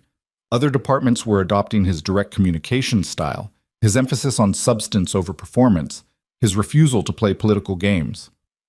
You're changing things, Lucas told him during their weekly meeting, not just in technology, across the entire company. I'm just being myself. Exactly, Lucas smiled. That's the point. You're showing people that it's possible to succeed without sacrificing your integrity. That's more valuable than any technical innovation. Home was even better. Sophie was thriving, her college applications were strong, her swimming times were improving, and her relationship with Ethan had deepened into something that felt less like parent and child and more like genuine partnership. They talked about everything now, her fears about leaving home, his hopes for the future, the complicated feelings they both had about Miranda's reappearance in their lives. And Sarah. Sarah was becoming part of their world in ways that felt natural and right. She came to Sophie's swim meets. She joined their Sunday movie nights. She helped Ethan navigate the emotional minefields of his new role and listened without judgment when he needed to process difficult days. You're good together, Sophie observed one evening, watching Ethan and Sarah laugh over a shared joke in the kitchen. Like, actually good, not performing for an audience good. Is that your professional assessment? It's my daughter who wants her dad to be happy assessment.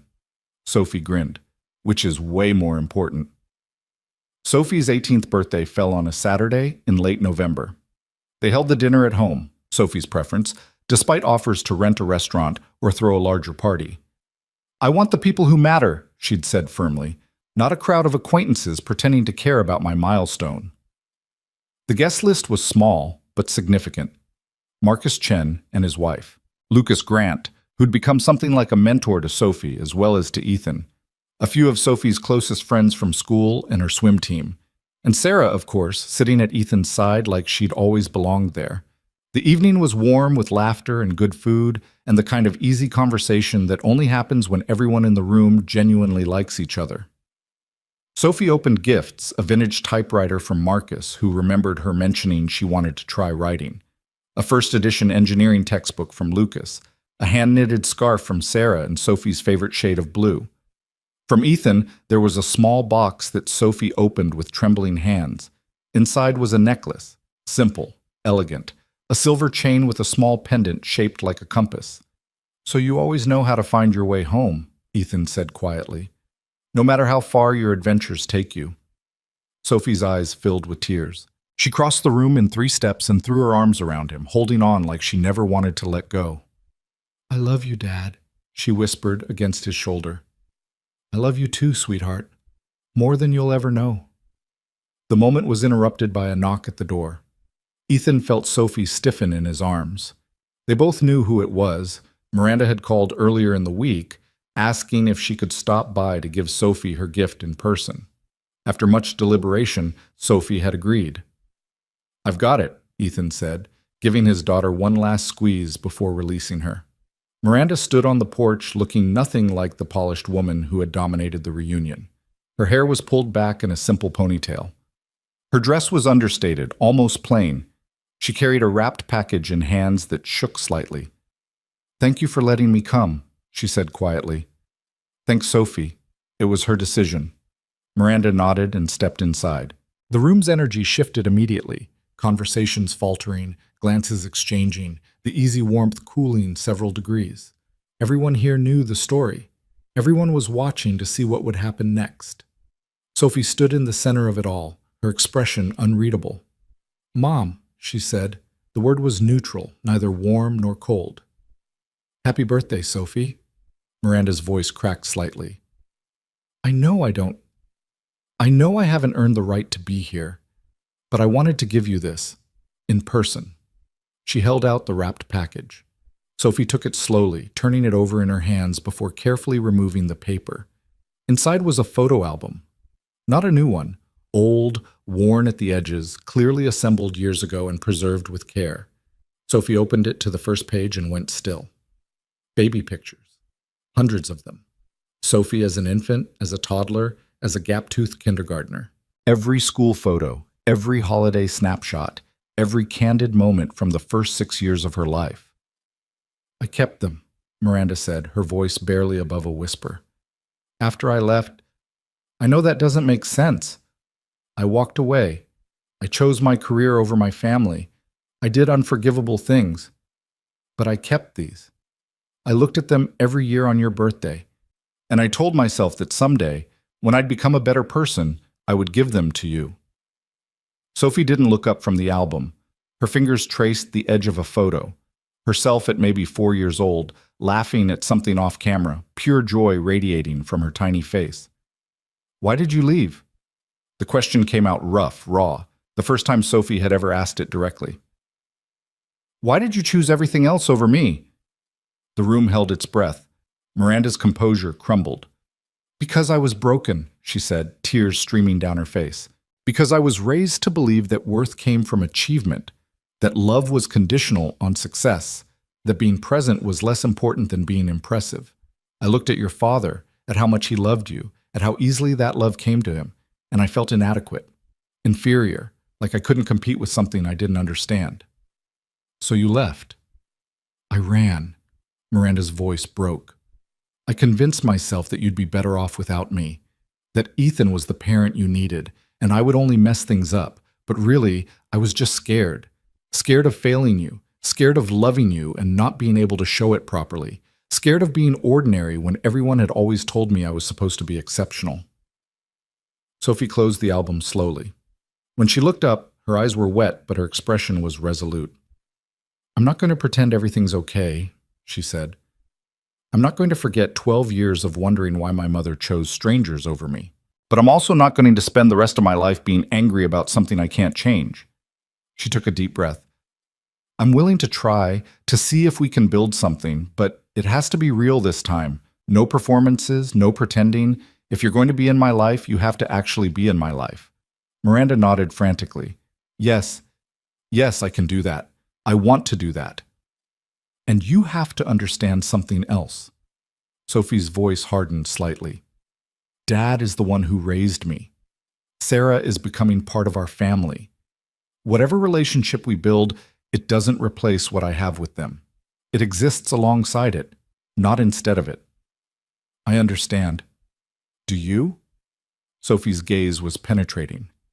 Because if you ever try to undermine my father again, to make him feel small or inadequate or less than, we're done. Permanently. No second chances. Miranda flinched as if struck. I won't, I promise. Good. Sophie nodded once, then did something that surprised everyone in the room. She stepped forward and hugged her mother. It was brief, awkward, clearly uncomfortable for both of them. But it was a start. Ethan watched from across the room, Sarah's hand finding his and squeezing gently. 20 years of pain, of resentment, of carefully maintained distance, and his daughter had found the courage to begin healing it. Not for Miranda's sake, not even for her own, but because holding on to anger was exhausting, and Sophie had better things to do with her energy. He realized, prouder of her in this moment than he'd ever been before. The rest of the evening smoothed over gradually. Miranda stayed for cake, made tentative conversation with the other guests, watched Sophie interact with her friends with an expression that was equal parts wonder and regret. When she finally left, around 10 o'clock, she hugged Sophie again at the door, longer this time, less awkward. Thank you, she said to Ethan as she passed, for raising her to be the person I couldn't be. She raised herself, Ethan replied. I just tried to stay out of the way. Miranda smiled, a real smile, tired and sad, but genuine. That's what good parenting looks like. I just didn't recognize it until now. Then she was gone, and Ethan closed the door on a chapter he'd never expected to find resolution. Sophie found him on the back porch later, after the guests had left and Sarah had fallen asleep on the couch. You okay? She asked, settling into the chair beside him. I should be asking you that. I'm fine. Better than fine, actually. Sophie pulled her sweater tighter against the cold. It felt good. Not forgiving her. I'm not there yet. But letting go of some of the anger, making a choice about who I want to be instead of letting what she did define me. When did you get so wise? I learned from watching you. She smiled. Remember? They sat in comfortable silence for a while, father and daughter, watching their breath fog in the cold air. Dad, can I tell you something? Always. I got my early decision letter today from MIT. Ethan's heart stopped. And? Sophie's smile widened into something incandescent. I got in. The next few minutes were a blur of hugging and crying and laughing and more hugging. Sophie had worked so hard for this, years of studying, of swimming, of building the kind of application that stood out among thousands of brilliant candidates. And now it was real. She was going to MIT. She was going to study aerospace engineering. She was going to design spacecraft that would take humanity to Mars. I'm so proud of you, Ethan said when he could finally speak. So incredibly, impossibly proud. I couldn't have done it without you. Sophie's voice was thick with emotion. You know that, right? Every sacrifice you made, every time you chose me over your career, every moment you were there when I needed you, it mattered. It all mattered. Being your father has never felt like a sacrifice. Ethan cupped her face in his hands, looking at the young woman she'd become. It's been the greatest privilege of my life. Sophie's tears spilled over. I'm going to miss you so much. You're not gone yet. We still have 8 months. I know, but it's going to go fast.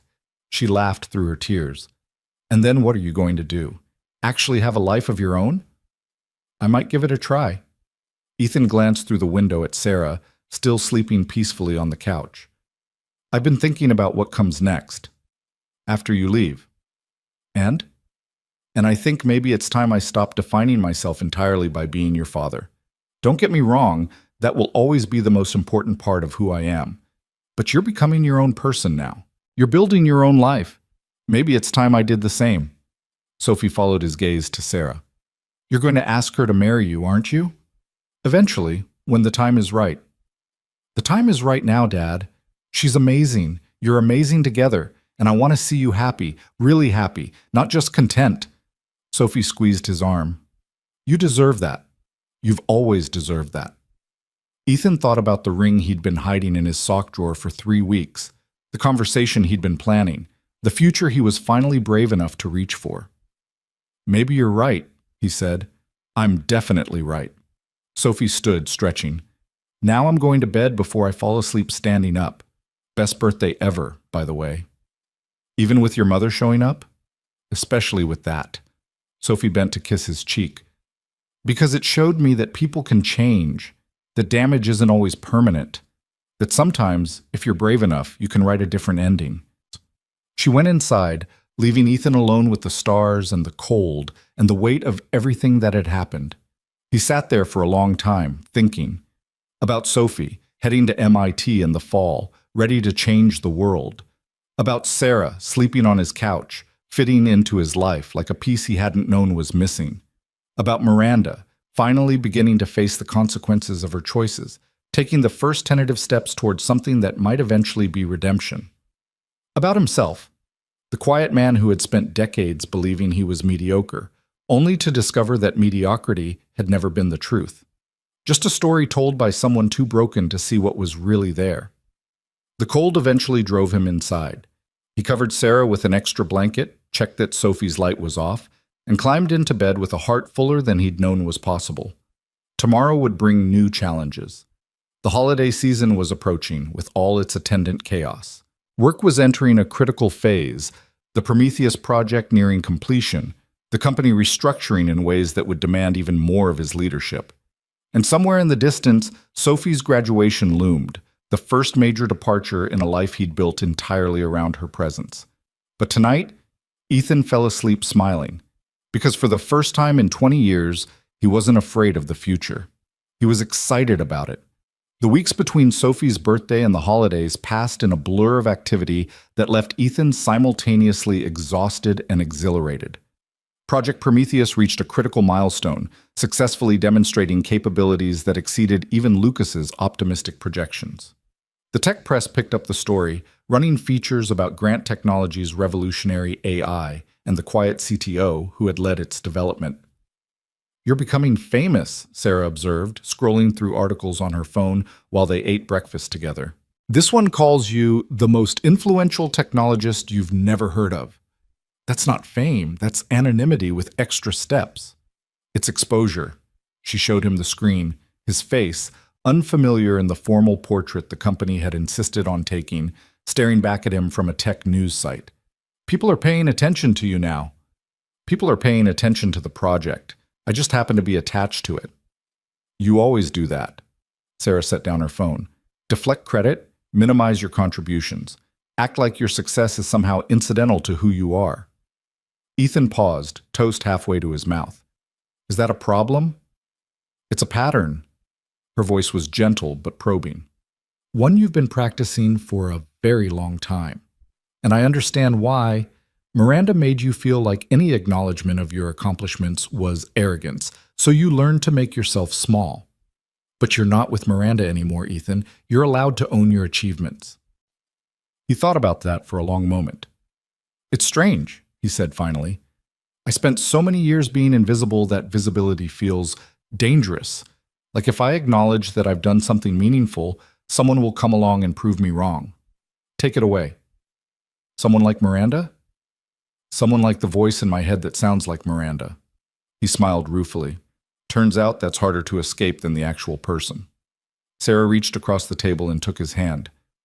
That voice is a liar. It's been lying to you for 20 years.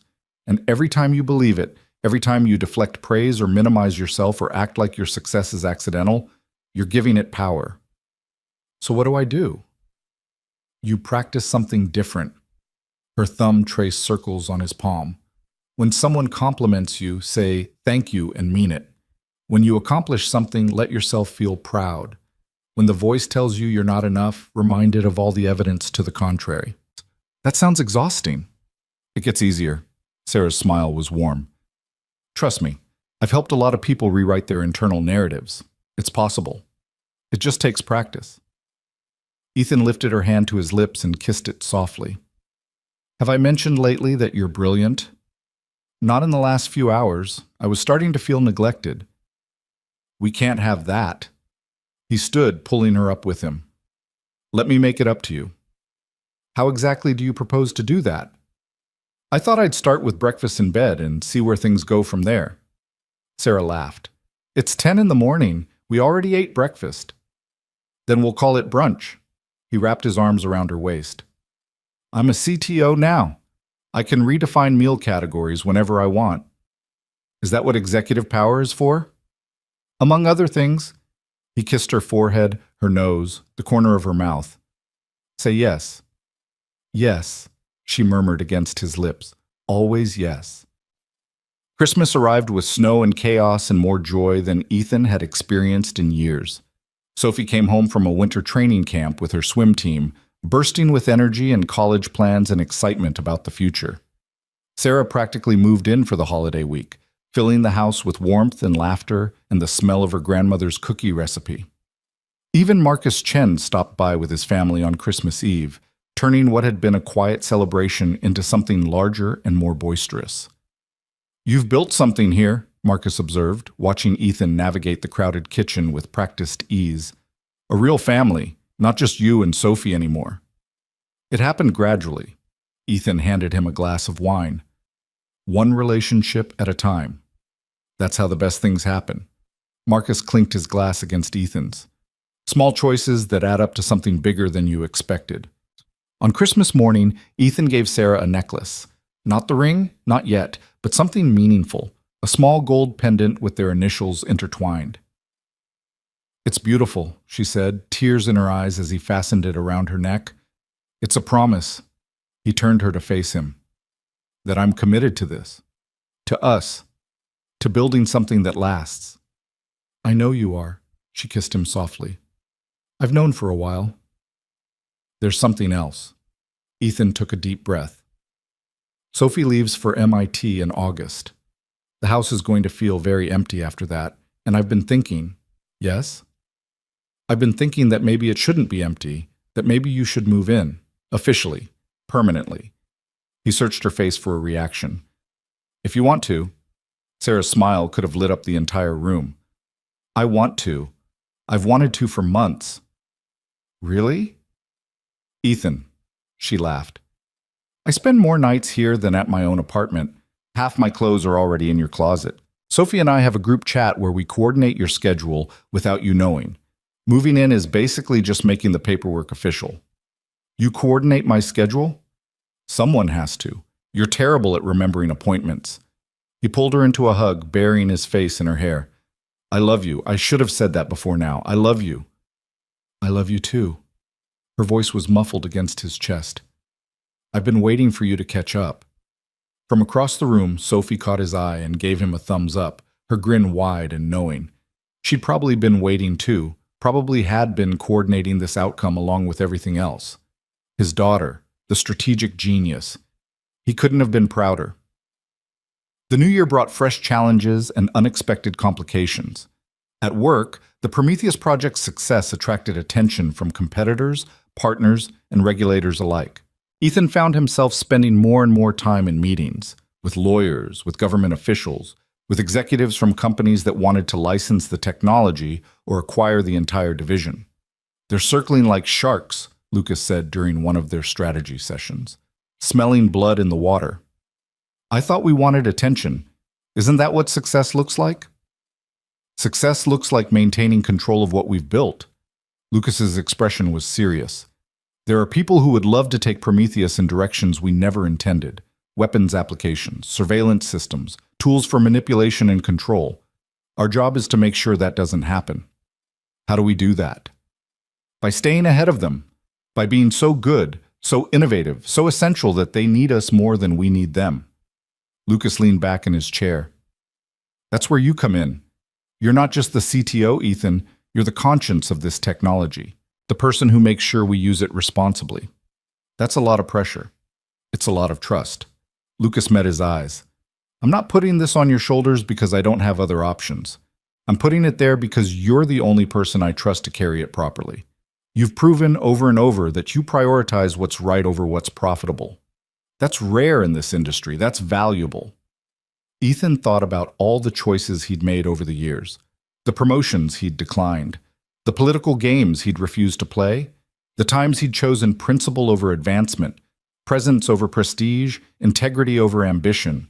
He'd thought those choices were holding him back. Now he understood they'd been preparing him for exactly this moment. I'll do my best, he said. Your best is what got us here. Lucas smiled. I have complete confidence it will take us where we need to go. Home provided sanctuary from the mounting pressures of work. Sarah moved in officially in early February, transforming the house in small but significant ways. Her books mingled with his on the shelves. Her art appeared on walls that had been blank for years. Her presence filled spaces he hadn't realized were empty. It feels different, Sophie observed during one of her weekend visits home. Good different, alive. Is that okay? Ethan asked. I know change can be hard. Dad, Sophie rolled her eyes affectionately. I'm leaving for college in 6 months. The last thing I want is for you to be rattling around this house alone, living off frozen dinners and working yourself to death. Sarah is the best thing that's happened to you in years. Stop worrying about my feelings and focus on your own happiness for once. When did you become the parent in this relationship? Somewhere around my 15th birthday. You just didn't notice. He laughed despite himself.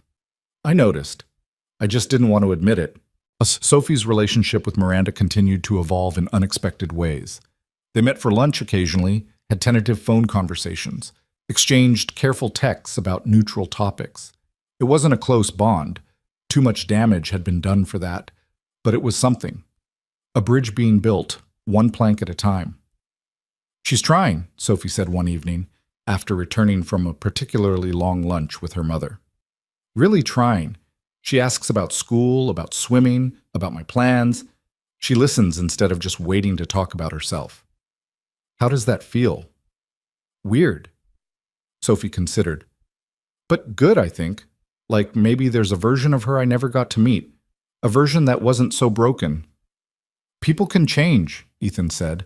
It's hard, and it takes time, and the scars don't disappear. But change is possible. For everyone. Including you? Especially me, he smiled. I'm proof that damage isn't permanent, that the stories we tell ourselves can be rewritten. Sophie hugged him fiercely. You're the best dad in the world. You know that, right? I know I try to be. He hugged her back. And I know that trying is the best any of us can do. March brought the first signs of spring and the first major test of Ethan's new leadership philosophy. A junior engineer named Daniel Kim discovered a critical flaw in the Prometheus system. Not a bug exactly, but a design choice that could theoretically be exploited to manipulate user behavior in subtle and potentially harmful ways. The flaw wasn't intentional, and it wasn't obvious, but once Daniel pointed it out, it was undeniable. Fixing it would delay the product launch by at least 2 months. It would cost millions in development time, and potentially billions in lost market opportunity. Every business instinct said to ship the product as planned and address the issue in a later update. But Ethan knew better. We fix it before launch, he announced in the emergency meeting that followed Daniel's discovery. No exceptions. The room erupted. That's insane, one of the marketing executives protested. Our competitors are right behind us. If we delay, they'll catch up. We'll lose our first mover advantage. First mover advantage doesn't matter if our first move hurts people, Ethan replied calmly. We're talking about theoretical harm, speculative damage.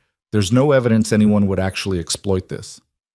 The fact that it's exploitable is evidence enough. Ethan stood firm. We're not releasing a product that could be used to manipulate vulnerable populations. End of discussion. Lucas, the executive turned to the CEO, clearly hoping for a more sympathetic response. But Lucas was looking at Ethan with something like pride in his eyes. Ethan is right, he said quietly. We fix it. We take the delay. And we do it because that's who we are as a company. The meeting ended in tense silence. Ethan knew he'd made enemies, the marketing team, the sales team, the board members who cared more about quarterly numbers than ethical considerations. But he also knew with bone-deep certainty that he'd made the right call. Daniel Kim found him afterward, hesitant and grateful. Thank you, the young engineer said. I was afraid I'd get fired for bringing this up. Everyone told me to let it go, that it wasn't my problem, that raising concerns would just make trouble. You did exactly what I would hope anyone in your position would do, Ethan replied. You saw something wrong and you spoke up. That took courage. I just did my job. No, you did more than your job. You did what was right. Ethan put a hand on Daniel's shoulder. That matters. That always matters. Later that night, Sarah found him staring at the ceiling, unable to sleep. What's wrong? She asked softly, curling against his side. I made a decision today that might cost the company billions of dollars. The Prometheus delay? Word travels fast. Jessica Chen texted me. She thinks you're a hero. I'm not a hero. I just did what seemed obvious. That's what heroes always say. Sarah propped herself up on one elbow. You protected people who would never know they needed protecting. You stood up against pressure from people with more power and more to lose. That's not nothing, Ethan. It might be the end of my career. It might be. She didn't sugarcoat it. But would you have done anything differently? He thought about Daniel Kim, so young and so afraid to speak up, about the millions of users who would have been exposed to potential manipulation if the flaw had shipped, about the kind of leader he wanted to be, not the kind who prioritized profits over people, but the kind who made hard choices and lived with the consequences. No, he said finally. I wouldn't have changed anything. Then you made the right call. Sarah kissed him softly. And whatever happens next, you'll handle it. You always do. Ethan pulled her close and held on. Tomorrow would bring new challenges, fallout from today's decision, the ongoing pressure of his role, the approaching departure of his daughter. But tonight, with Sarah in his arms and the certainty of his convictions warming his chest, he felt something he'd been missing for 20 years. Peace. Real, genuine, unshakable peace. And that, he realized, was worth more than any success the world could measure. The fallout from Ethan's decision came faster and harder than he'd anticipated. Within a week, 3 board members had called for an emergency meeting to discuss his reckless disregard for shareholder value.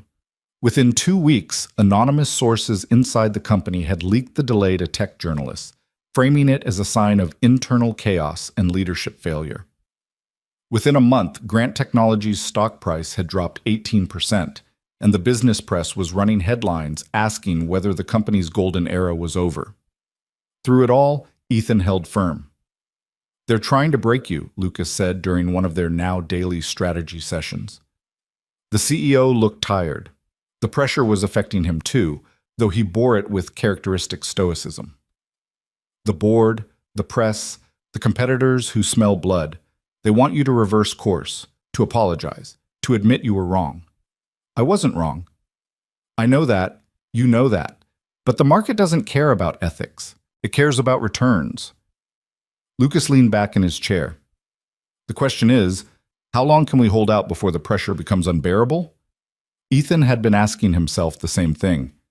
Every morning brought new attacks, emails from angry investors, calls from anxious partners, meetings with lawyers who wanted him to understand the legal implications of his choices. Every evening brought the weight of wondering if he'd destroyed everything Lucas had built, everything he himself had worked for. But he also had Sarah, who held him when the darkness crept in and reminded him why he'd made the choice in the first place. He had Sophie, who called every night to check on him and tell him she was proud. He had the quiet support of engineers like Daniel Kim, who understood what was at stake and appreciated someone willing to fight for it. "We hold out as long as it takes," Ethan said finally. "Either I'm the kind of leader who stands by his principles, or I'm not. There's no middle ground." Lucas studied him for a long moment. Then, slowly, he smiled. "That's exactly what I needed to hear." The turning point came 6 weeks into the crisis. A reporter from the New York Times had been digging into the Prometheus delay, initially angling for a story about corporate dysfunction and a CTO in over his head. But the more she investigated, the more she found evidence of something different, a pattern of ethical decision-making that contrasted sharply with the industry standard. She requested an interview. Ethan's instinct was to decline, but Sarah convinced him otherwise. "This is your chance to control the narrative," she said. "Right now, other people are telling your story. If you don't speak up, their version becomes the truth." So Ethan agreed to meet with the reporter, a sharp-eyed woman named Catherine Wells, who had won 2 Pulitzer Prizes for her investigative work and clearly wasn't impressed by corporate spin. "Let me be direct," she said, settling into the chair across from his desk. "Most executives in your position would have shipped the product and dealt with consequences later. The standard playbook is to prioritize speed over safety and let lawyers clean up the mess. Why didn't you do that?" Ethan considered the question carefully. "Because the mess isn't abstract," he said. "It's real people, real harm, real damage that can't be undone by a settlement or a press release." He leaned forward. "When Daniel Kim brought me that flaw, I saw every vulnerable person who might have been manipulated by it. Every teenager with depression who might have been pushed toward darker content. Every elderly person who might have been targeted by scammers. They're not statistics to me. They're the reason I do this work." That's a noble sentiment, but it's also costing your company billions of dollars. "It is." Ethan didn't flinch. "And if I had to make the choice again, I would make the same one. Because there are some prices that are too high to pay, even for success." Catherine was quiet for a moment, her pen hovering over her notepad. "You're not what I expected," she said finally. "What did you expect?" "Another tech executive who talks about ethics in press releases and ignores them in practice. Another leader who puts shareholder value above human welfare." She smiled slightly. "You're actually sincere. That's rare." The article that ran 2 weeks later changed everything. Catherine Wells had done her homework. She'd interviewed Daniel Kim, who spoke eloquently about the courage it took to raise concerns and the relief of being heard. She'd talked to junior engineers who described a culture of honesty and accountability that they'd never experienced at other companies. She'd dug into Ethan's background, the quiet years of competent work, the refusal to play political games, the choice to prioritize his daughter over advancement, and wove it into a narrative of integrity that resonated with readers far beyond the tech industry. The headline read, "The CTO Who Chose Ethics Over Profit and Why It Matters." The response was overwhelming. Within days, the article had been shared millions of times. Ethan's email inbox exploded with messages from people who'd never heard of him before. Parents thanking him for thinking about their children, young professionals inspired by his example, industry veterans who said he'd restored their faith in technology leadership. The stock price, which had been falling steadily for weeks, reversed course and began to climb. "You're a folk hero now," Lucas observed, scrolling through the coverage on his tablet. "The man who stood up to the machine, the conscience of Silicon Valley." "I'm just a guy who made a decision." You're a guy who made a decision that everyone else was afraid to make. That's different." Lucas set down the tablet. "The board has backed off, the investors have calmed down, and our competitors are scrambling to explain why they didn't catch similar flaws in their own products. What about the delay? The engineers say they're ahead of schedule on the fix. We might actually launch only 6 weeks late instead of 8. Lucas smiled. "Turns out people work harder when they believe in what they're building." Ethan thought about that, about the engineers who'd rallied around the decision, who'd put in extra hours not because they were forced to, but because they wanted to. About the culture he'd been trying to build, one choice at a time, and how moments like this either reinforced it or destroyed it. "What happens now?" he asked. "Now we finish what we started. We launch a product we can be proud of. And we show the world that doing the right thing isn't just ethically correct, it's also good business." The revised Prometheus system launched in late April to critical acclaim and commercial success that exceeded even the most optimistic projections. The flaw had been fixed, the safeguards had been strengthened, and the story of how it happened, the junior engineer who spoke up, the CTO who listened, the company that chose ethics over expedience, had become part of the product's appeal. People wanted technology they could trust. Grant Technologies was positioning itself as the company that delivered exactly that. Ethan watched the launch from his office, surrounded by the team that had made it possible. Daniel Kim was there, promoted now to senior engineer and already mentoring younger colleagues in the art of speaking truth to power. Jessica Chen was there, coordinating the media response with her characteristic efficiency. Lucas was there, looking more relaxed than Ethan had seen him in months. And Sarah was there, standing at his side with her hand in his, watching him with eyes full of pride. "You did it," she said softly. "We did it." Ethan gestured at the room full of people. "All of us. Together. But you led." She squeezed his hand. "You made the hard choice when no one else would." That mattered. The celebration that followed was boisterous and joyful, engineers and executives mingling in a way that rarely happened at corporate events. Ethan moved through the crowd, accepting congratulations, answering questions, feeling for the first time in months like the weight on his shoulders had lifted. Around midnight, he found a quiet corner and called Sophie. "Dad!" Her voice was bright despite the late hour. "I saw the news. You're famous." "I'm not famous. I'm just a revolutionary leader who's changing the face of technology. That's what the Times called you." They were exaggerating. They were being accurate for once. Sophie's pride carried clearly through the phone. "I told everyone in my dorm about you. They all want to work for Grant Technologies now." "Send me their resumes." Sophie laughed. "I'm serious, Dad. What you did, standing up like that, taking the risk, it matters. Not just for the company, for everyone who's ever been told to shut up and go along with something they knew was wrong." Ethan leaned against the wall, suddenly emotional. "I learned it from you," he said. "What?" "The courage to do the right thing even when it's hard, to stand up for what you believe in even when everyone's telling you to sit down." He cleared his throat. "You've been doing that your whole life, Sophie. Speaking your mind, challenging assumptions, refusing to accept things just because that's how they've always been done." "I learned it from watching you," Sophie said quietly. "Even when you didn't realize you were teaching me." They were both silent for a moment, the connection between them humming with 20 years of shared history. "I love you, Dad." "I love you too, sweetheart. More than you'll ever know." "I know?" Sophie's voice was warm. "Now go celebrate. You've earned it." Ethan hung up and stood there for a while, watching the party continue around him. He thought about the choices that had led to this moment, the reunion, the promotion, the decision to delay Prometheus, all the small and large moments of integrity that had accumulated into something larger than himself. He was, he realized, finally becoming the man he'd always wanted to be.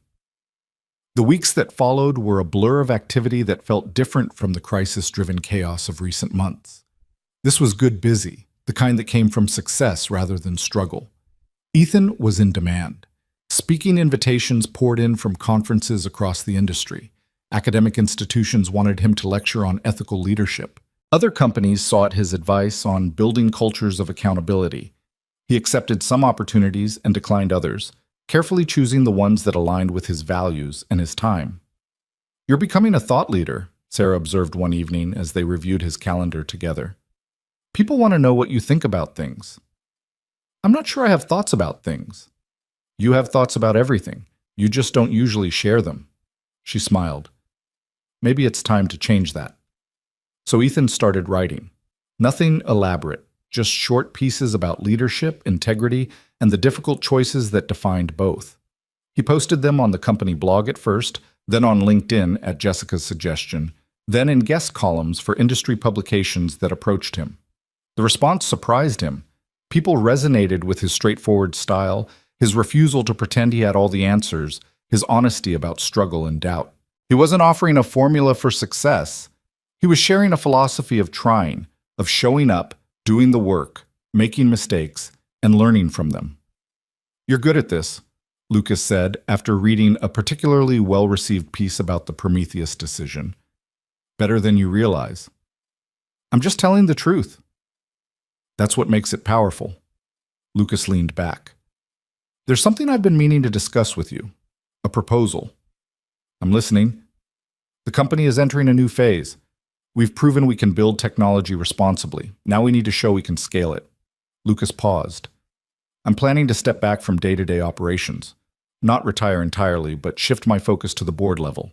Strategic guidance rather than tactical leadership. Ethan felt his heart rate increase. What does that mean for the company? It means we need a new CEO, someone who embodies what we stand for. Someone the market trusts, the employees respect, and the public believes in. Lucas met his eyes. I'd like it to be you. The words hung in the air between them. Lucas, don't answer now. Think about it. Talk to Sarah, talk to Sophie. This is a big decision, and I don't want you to make it hastily. Lucas stood. But know this. You're the right person for this job. Not because you sought it, but because you didn't. The best leaders are the ones who have to be convinced to lead. Ethan drove home that night in a daze, barely registering the familiar streets and traffic lights. CEO of Grant Technologies, one of the most powerful positions in the tech industry. The kind of role that came with private jets and magazine covers and influence over decisions that affected millions of lives. A year ago, the idea would have been laughable. He'd been a senior architect, competent but invisible, deliberately avoiding the ladder he was now being invited to climb. Now he was being offered the top rung. Sarah was waiting for him when he walked through the door, her expression suggesting she already knew something significant had happened. Lucas called, she said. He wanted to make sure you got home safely, said you seemed distracted. He offered me the CEO position. Sarah didn't react with surprise. Instead, she led him to the couch, sat down beside him, and took his hands in hers. What are you thinking? She asked. I don't know. Ethan stared at their intertwined fingers. A year ago, I would have said no immediately. The responsibility, the visibility, the pressure. None of that was what I wanted. And now? Now I'm not sure. He looked up at her. The Prometheus thing showed me something. When I make decisions that matter, when I stand up for what I believe in, good things can happen. Not just for me, but for everyone involved. That's true. But being CEO would mean even more visibility, even more pressure, even more time away from everything else. His voice dropped. From you, from Sophie, from the life we're building. Sarah was quiet for a moment. Can I tell you what I observed during the Prometheus crisis? She asked. Please. I watched you carry the weight of the entire company on your shoulders. I watched you absorb criticism, navigate politics, make decisions that kept you up at night. And through all of it, the stress, the attacks, the uncertainty, I never once saw you compromise who you are. She squeezed his hands. That's rare, Ethan. That's the kind of leadership that changes organizations, changes industries, changes the world. But at what cost? That's the question, isn't it? Sarah's expression was thoughtful. But here's what I've learned from my years as a therapist. The cost of doing something meaningful is almost always worth it. What destroys people isn't hard work or tough challenges. It's meaningless work and empty challenges. Being CEO would be meaningful. Being CEO would be the most meaningful work you've ever done. She touched his face gently. The question isn't whether you're capable of it. You've already proven you are. The question is whether you're willing to accept that capability, to stop hiding from who you've become. Ethan closed his eyes, letting her words sink in. For 20 years, he'd been hiding his talents, his ambitions, his potential, first because Miranda convinced him he didn't have any, then because believing her was easier than challenging himself. He'd built a comfortable life in the shadows, telling himself that invisibility was a virtue rather than a defense mechanism. But he wasn't invisible anymore. The reunion had exposed him. The CTO role had challenged him. The Prometheus decision had defined him. Maybe it was time to stop hiding altogether. What about us? He asked. What about the life we're building? The life we're building isn't fragile, Sarah replied. It's not going to break because you take on more responsibility. It's going to adapt, like it always has. She smiled. Besides, I didn't fall in love with the invisible version of you. I fell in love with the man who emerged when he stopped being afraid to be seen. And if the pressure becomes too much, if I lose myself in the role, then I'll pull you back. Her voice was certain. That's what partners do. We keep each other grounded. We remind each other who we really are. Ethan opened his eyes and looked at the woman who had become his anchor, his confidant, his home. I love you, he said. I know. She kissed him softly. Now call your daughter. She'll want to hear about this. Sophie's reaction was predictably enthusiastic. CEO? Dad, that's incredible! Her voice echoed through the phone with pure excitement. You're going to be running the whole company? I haven't accepted yet. But you're going to. How do you know? Because you're you. Sophie's tone carried the certainty of someone who knew him better than he knew himself. You spent my entire childhood teaching me to never run from challenges, to face my fears, to believe in myself even when it was hard. She paused. Were those lessons just for me? Or were they for both of us? Ethan felt the question land in his chest. Both of us, he admitted. I think I was teaching myself while I was teaching you. Then learn the lesson. Sophie's voice softened. You're ready for this, Dad. You've been ready for a long time. You just needed the world to catch up to what I always knew. And what's that? That you're extraordinary. She said it simply, without embellishment. Not because of titles or positions or success, because of who you are, because of how you treat people, because of the choices you make when no one's watching. Ethan's throat tightened. When did you become so wise? I've been wise since I was 15. He could hear her smile. You just didn't notice because you were too busy being a good dad. They talked for another hour about the decision, about her semester at NYT, about the future they were both building in their own ways. By the time Ethan hung up, he'd made his choice. The next morning, he walked into Lucas's office with a clarity he hadn't felt in months. I'll do it, he said. On one condition. Lucas raised an eyebrow. Name it.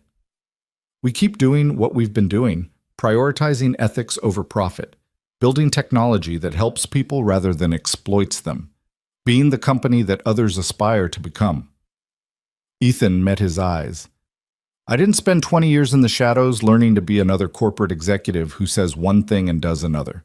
If I take this role, I take it as myself, not as a performance. Lucas smiled slowly. That's exactly the condition I was hoping you'd set. Then we have a deal. They shook hands, and Ethan felt something shift inside him. Not the anxiety he'd expected, but a strange calm. He was stepping into the biggest challenge of his life, and for the first time, he wasn't afraid. The announcement came 2 weeks later, carefully coordinated with the board and the press. Grant Technologies' stock jumped 11% on the news. Industry analysts praised the choice, citing Ethan's track record of principled leadership. The tech press ran retrospectives on his journey from invisible architect to CEO, the reunion that started everything, the Prometheus decision that defined him, the philosophy of integrity that had made him a symbol of what technology leadership could be. Through it all, Ethan remained grounded. He gave interviews when necessary, but avoided the spotlight when possible. He delegated effectively, trusting his team to execute while he focused on strategy and culture. He made time for Sarah every evening and Sophie every weekend, refusing to let the demands of his role consume the relationships that mattered most. You're doing it differently than most CEOs, Jessica Chen observed during one of their morning briefings. Less ego, more collaboration. People notice. That's the goal, Ethan replied. I'm not here to be important. I'm here to make the company important. There's a difference. Spring turned to summer, and summer brought Sophie's first year at NYT to a close. Ethan and Sarah drove up for her final events, the engineering showcase where she presented her freshman project, the team dinner where her swim teammates celebrated another successful season, the quiet afternoon where she showed them around the campus that had become her second home. You look happy here, Ethan observed as they walked along the Charles River. I'm happy here. Sophie's face glowed with contentment. The work is hard, the people are brilliant, and I'm exactly where I'm supposed to be. She glanced at him. Kind of like you. Me? You've changed since the reunion, Dad. You're more yourself, less hidden. She squeezed his arm. It's good. It suits you. Sarah fell back to give them space, and they walked in comfortable silence for a while. Father and daughter, their relationship evolved but unchanged at its core. I'm proud of you, Ethan said finally. I know I say that a lot, but I need you to know how much I mean it. Watching you grow, watching you thrive, watching you become this incredible young woman, it's the greatest privilege of my life. Dad, let me finish. He stopped, turning to face her. When your mother left, I was terrified. Terrified I'd mess things up, that I wasn't enough, that you'd grow up damaged by everything that happened. But you didn't. You became this brilliant, kind, courageous person who challenges me to be better every single day. Sophie's eyes were wet. You're the reason I'm any of those things. I'm one reason. You did the hard work. You made the choices. You became yourself. Ethan pulled her into a hug. I love you. No matter what happens, no matter where life takes us, that will never change. I love you too, Dad. Sophie held on tight. Always. They stood there for a long moment, the river flowing past them, the future stretching ahead full of possibilities neither could fully imagine. The drive home was quiet but peaceful, Sarah's hand warm in his as the miles slipped by. What are you thinking? She asked, as the familiar landscape of home came into view. I'm thinking about how much has changed in the past year. Ethan smiled. A year ago, I was a senior architect afraid to go to my high school reunion. Now I'm CEO of a major company, in love with an amazing woman, watching my daughter thrive at MIT. He shook his head. It doesn't seem real sometimes. It's real. Sarah squeezed his hand. All of it. And it happened because you stopped hiding, because you finally let yourself be seen. Is that what I did? That's exactly what you did. She looked at him with eyes full of love. The man who showed up at that reunion wasn't invisible because he lacked substance. He was invisible because he'd been convinced his substance didn't matter. Once you stopped believing that lie, everything else became possible. Ethan pulled into their driveway and sat for a moment, looking at the house that had become a home. Not just for him now, but for Sarah too. Soon it would be Sophie's home base when she visited from MIT. Maybe someday it would welcome grandchildren, new additions to the family they were building. I have something for you, he said. Sarah looked at him curiously. What is it? He reached into his pocket and pulled out a small velvet box. He'd been carrying it for weeks, waiting for the right moment. On the drive to MIT, he had decided that no moment would ever feel perfect enough, that waiting for perfection was just another form of hiding. Sarah Chen, he said, his voice steady despite the trembling in his hands. You came into my life when I was still learning how to be myself. You've seen me at my worst and my best. You've challenged me, supported me, loved me in ways I didn't know I needed. He opened the box, revealing a simple diamond ring. I want to spend the rest of my life with you. Will you marry me? Sarah's tears spilled over, but she was smiling. Yes, she said. Yes, yes, yes. He slid the ring onto her finger, and they held each other in the fading light, two people who had both been hurt and had both found healing in each other. We should call Sophie, Sarah said eventually, laughing through her tears. She already knows. Ethan grinned. She helped me pick out the ring. Of course she did. Sarah shook her head fondly. That girl coordinates everything. She learned it from her father. She learned it from watching her father become someone worth coordinating around. Sarah kissed him softly. I love you, Ethan Walker. Every visible, incredible part of you. I love you too. He held her close. And I'm finally ready to let you see all of it. They walked into the house together, leaving the car and the past and the fear behind them, stepping into a future that neither could have imagined a year ago, but both were ready to embrace. The next chapter of their lives was beginning, and for the first time in decades, Ethan couldn't wait to see how it unfolded. The wedding took place on a crisp October afternoon, exactly 1 year after the reunion that had changed everything. They held it in the backyard of the house that had become their home, the same backyard where Ethan had sat watching stars and wondering if he would ever feel whole again. The same porch where he and Sophie had shared countless conversations that shaped them both. Sarah had wanted something intimate, meaningful, surrounded by people who mattered, rather than a spectacle designed to impress. Ethan had never loved her more than when she said that. The guest list was small, but significant. Lucas Grant stood as best man, his steady presence a reminder of the mentorship that had helped Ethan become who he was. Marcus Chen and his wife were there, along with Jessica Chen and her family. Daniel Kim came with his girlfriend, still glowing from his recent promotion to lead engineer. A handful of colleagues who had become friends over the years of working together, building something they believed in. And Miranda. The invitation had been Sophie's idea, proposed during one of their late-night phone calls with the kind of matter-of-fact wisdom that characterized everything she did. "She's trying, Dad, really trying. And this wedding isn't just about you and Sarah, it's about our whole family evolving. If we exclude her, we're saying that evolution has limits, that some damage can never be repaired. What if she makes things uncomfortable? Then she makes things uncomfortable. We handle it and move on." Sophie's voice had softened. But what if she doesn't? What if this is exactly the opportunity she needs to see that moving forward doesn't mean leaving the past behind? It means integrating it. So Miranda received an invitation, and to Ethan's surprise, she accepted gracefully. "Thank you," she'd said when she called to RSVP. "I know I don't deserve this. I know what I did to you, to Sophie, to us, but I'm grateful for the chance to be there, to witness what you've built." "It's not about deserving," Ethan had replied. "It's about who we want to become, all of us." Now standing at the altar they'd constructed beneath the old oak tree, watching Sarah walk toward him in a simple white dress that took his breath away, Ethan felt the weight of everything that had led to this moment. 20 years of pain, 20 years of believing he wasn't enough, 20 years of hiding from a world that he thought had rejected him. And then one night at a reunion, when a man he barely knew placed a hand on his shoulder and told the truth. Sarah reached him, her eyes bright with tears and joy, and took his hands in hers. "Hi," she whispered. "Hi yourself." The ceremony was brief and heartfelt.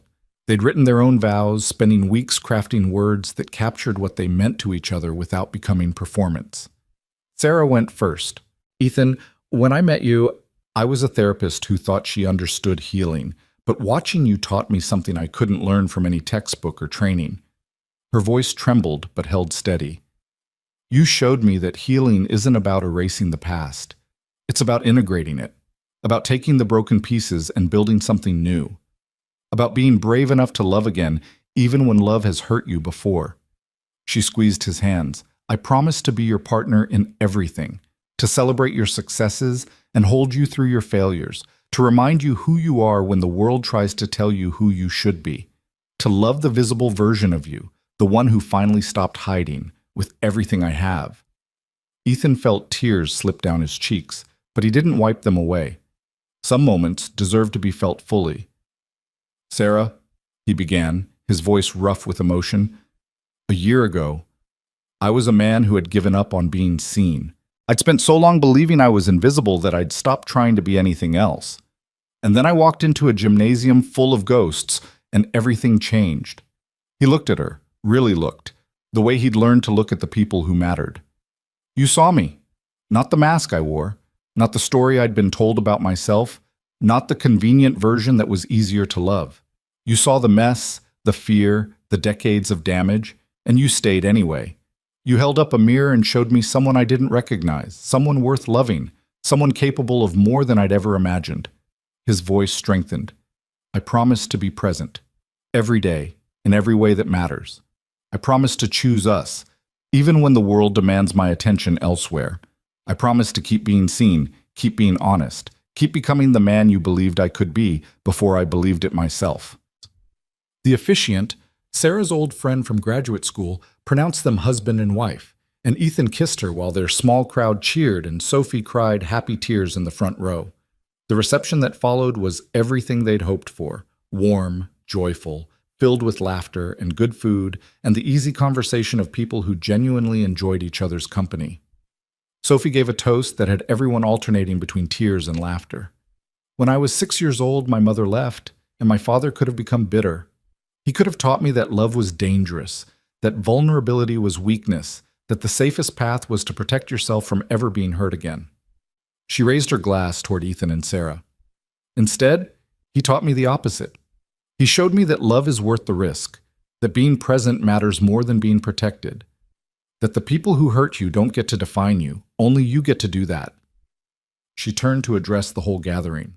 My dad spent 20 years being invisible, hiding his light because someone told him it wasn't bright enough. And then, one night, he stopped hiding. He let the world see who he really was. And look what happened. She gestured at the gathered crowd, at Sarah in her white dress, at Lucas and Marcus and all the people whose lives had been touched by Ethan's emergence. This happened, all of this, because one man found the courage to be seen. She raised her glass higher.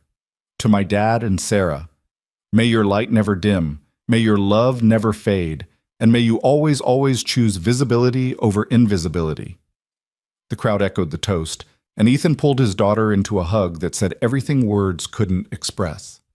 Later, as the evening wound down and guests began to drift away, Ethan found himself standing alone with Miranda near the edge of the yard. She looked different tonight, softer somehow, the sharp edges that had defined her for so long worn smooth by time and reflection. The expensive jewelry was absent. The calculated smile had been replaced by something more genuine, more vulnerable. "Beautiful ceremony," she said quietly. "Thank you for coming. Thank you for inviting me." Miranda was silent for a moment, watching the remaining guests mingle in the warm glow of string lights. "I've been thinking a lot about what Sophie said, about how you could have taught her that love was dangerous, that vulnerability was weakness, about the choice you made instead. It wasn't always a conscious choice. Sometimes I was just doing my best with what I had. That's what makes it remarkable." Miranda turned to face him. "I spent 20 years running from vulnerability, building walls, accumulating achievements, surrounding myself with people who admired me but didn't know me. And what did I end up with? 2 failed marriages, a daughter who had to teach me how to be human, and a lifetime of regret about the man I threw away because I was too broken to recognize his worth." Ethan didn't know what to say. This was more honesty than Miranda had ever offered, more vulnerability than he'd ever seen from her. "I'm not telling you this to make you feel guilty," she continued, "or to ask for anything. I just need you to know that I understand now. What I lost, what you built. The difference between the life I chose and the life you created." "Miranda, let me finish." Her voice cracked slightly. "You were never mediocre, Ethan. You were never small or safe or lacking in ambition. You were extraordinary in ways I couldn't see because I was measuring the wrong things. And I'm sorry. More sorry than I'll ever be able to express." She reached out and touched his arm briefly. "Sarah is lucky to have you. Sophie is lucky to have you. And I'm lucky that you're both generous enough to let me witness what I walked away from." She smiled, and it was the first genuine smile he could remember seeing from her in decades. "Be happy. You deserve it." Then she walked away, leaving Ethan standing in the twilight with a strange sense of closure settling over him. 20 years of carrying her voice in his head. 20 years of believing her story about who he was. And now, finally, the story was ending. Not with revenge or vindication, but with something quieter and more profound: release. The realization that Miranda's opinion of him had never defined him, that he had always been the author of his own narrative, even when he didn't know it. Sarah found him a few minutes later, slipping her hand into his. "You okay?" she asked. "Better than okay." He pulled her close. "I think I just let go of something I've been carrying for a very long time." "Good." She rested her head against his shoulder. "That's what today is for. New beginnings." They stood together in the gathering darkness, husband and wife, watching the stars emerge one by one from the deepening sky. The months that followed the wedding were the most fulfilling of Ethan's life. As CEO, he led Grant Technologies through a period of unprecedented growth and innovation. The Prometheus system became the industry standard for ethical AI development, its success proving that doing the right thing and doing profitable thing weren't mutually exclusive. Other companies began adopting the principles Ethan had championed: transparency, accountability, user protection, not because regulations forced them to, but because the market demanded it. "You're changing the industry," Lucas observed during one of their now quarterly dinners. The former CEO had transitioned fully into his advisory role, offering wisdom when asked, but mostly enjoying watching his successor thrive. Not just the technology, the culture. The culture was ready to change. I just gave it permission. That's leadership, Ethan. Seeing what's possible and making space for it to happen. Lucas raised his glass. I knew you had it in you, even when you didn't. At home, life settled into a rhythm that felt both new and familiar. Sarah continued her therapy practice, expanding to include executive coaching after several of Ethan's colleagues sought her help navigating the pressures of leadership. They traveled when they could, short trips to places neither had visited, longer adventures when schedules permitted, building a shared library of experiences that deepened their connection. Sophie flourished at MIT her sophomore year, bringing research opportunities and leadership roles that pushed her toward the future she'd always envisioned. She called every week, visited when she could, and maintained the group chat with Sarah that Ethan still wasn't officially supposed to know about. She's coordinating our anniversary surprise, Sarah mentioned casually one evening. How do you know? She accidentally included me in a text meant for your assistant. Sarah grinned. Don't tell her I know. It's more fun to watch her scramble. The anniversary surprise turned out to be a gathering of everyone who had played a significant role in Ethan's transformation. Lucas was there, of course, along with Marcus and his family. Daniel Kim came with news of his recent engagement. Jessica Chen brought her grandmother, who insisted on telling Ethan about a conversation she'd had with Sarah months ago, predicting everything that had happened since. Even Miranda came, bearing a gift that took Ethan's breath away. A restored photograph from their wedding day, one he'd thought was lost forever, showing him and Sophie as an infant in his arms, both of them beaming at the camera. I found it in storage, Miranda explained. I thought maybe it was time to give it back. The photograph sat on his desk now, next to the one of Sophie at her swimming championship. Two moments from different eras of his life connected by the thread of love that had remained constant through everything. 2 years after the reunion, Ethan received an invitation that brought everything full circle. The Westbrook High School class of 2005 was holding another gathering, not a full reunion, but a smaller event to celebrate the 20th anniversary of their graduation. The invitation came with a personal note from Marcus Chen, who was organizing it. I know the last reunion was complicated for you, Marcus had written, but a lot has changed since then. I think people would like to see you, the real you, if you're willing. Ethan discussed it with Sarah over dinner. What do you want to do? She asked. Part of me thinks I should let it go, that returning would be revisiting old wounds that have already healed. And the other part? Ethan considered. The other part thinks that healing means being able to return to places that once hurt you, not to prove anything, but to show yourself that the power they held over you is gone. Sarah nodded slowly. That sounds like something a very wise therapist might say. I learned from the best. He reached across the table and took her hand. Will you come with me? Wouldn't miss it. Sophie insisted on flying in for the event, claiming she wanted to see the scene of the crime that started everything. In reality, Ethan suspected she wanted to ensure her father had backup if things went sideways, but things didn't go sideways. The gathering was smaller than the reunion, maybe 50 people instead of 200 held in a restaurant rather than the gymnasium. The atmosphere was different too, more relaxed, less performative, as if 20 years plus 2 had finally worn away the high school hierarchies that had once defined them all. People approached Ethan throughout the evening, not to gawk at the famous CEO, but to genuinely reconnect. David Park wanted to talk about his kids' interest in coding. Jenny Morrison shared stories about her nonprofit work and asked for career advice. Even people who had barely acknowledged his existence in high school seemed genuinely interested in who he'd become. You're not the same person who walked in here 2 years ago, Marcus observed as they stood near the bar with drinks in hand. Neither are you. True, but I was always comfortable in my own skin. Marcus shook his head. You were carrying something that night, something heavy. I could see it weighing on you. You saw that? Everyone saw it. We just didn't know what it was. Marcus clapped him on the shoulder. Whatever it was, you've put it down. You look lighter, happier, more yourself. Ethan thought about the weight he'd carried for so long. Miranda's voice, his own doubts, the story of invisibility and inadequacy that had defined him for decades. He'd spent 20 years lugging it around, convinced it was simply who he was rather than something he could choose to set aside. And then one night, he'd let it go. Not all at once. Not completely. The process had taken years of therapy, of conversations with Sarah, of daily choices to believe a different story about himself. But the weight was lighter now. Manageable. A memory rather than a reality. "I had help," Ethan said. "More help than I probably deserved." "You deserved all of it." Marcus grinned. "And speaking of people who helped you, look who just walked in." Ethan turned to see a familiar figure entering the restaurant.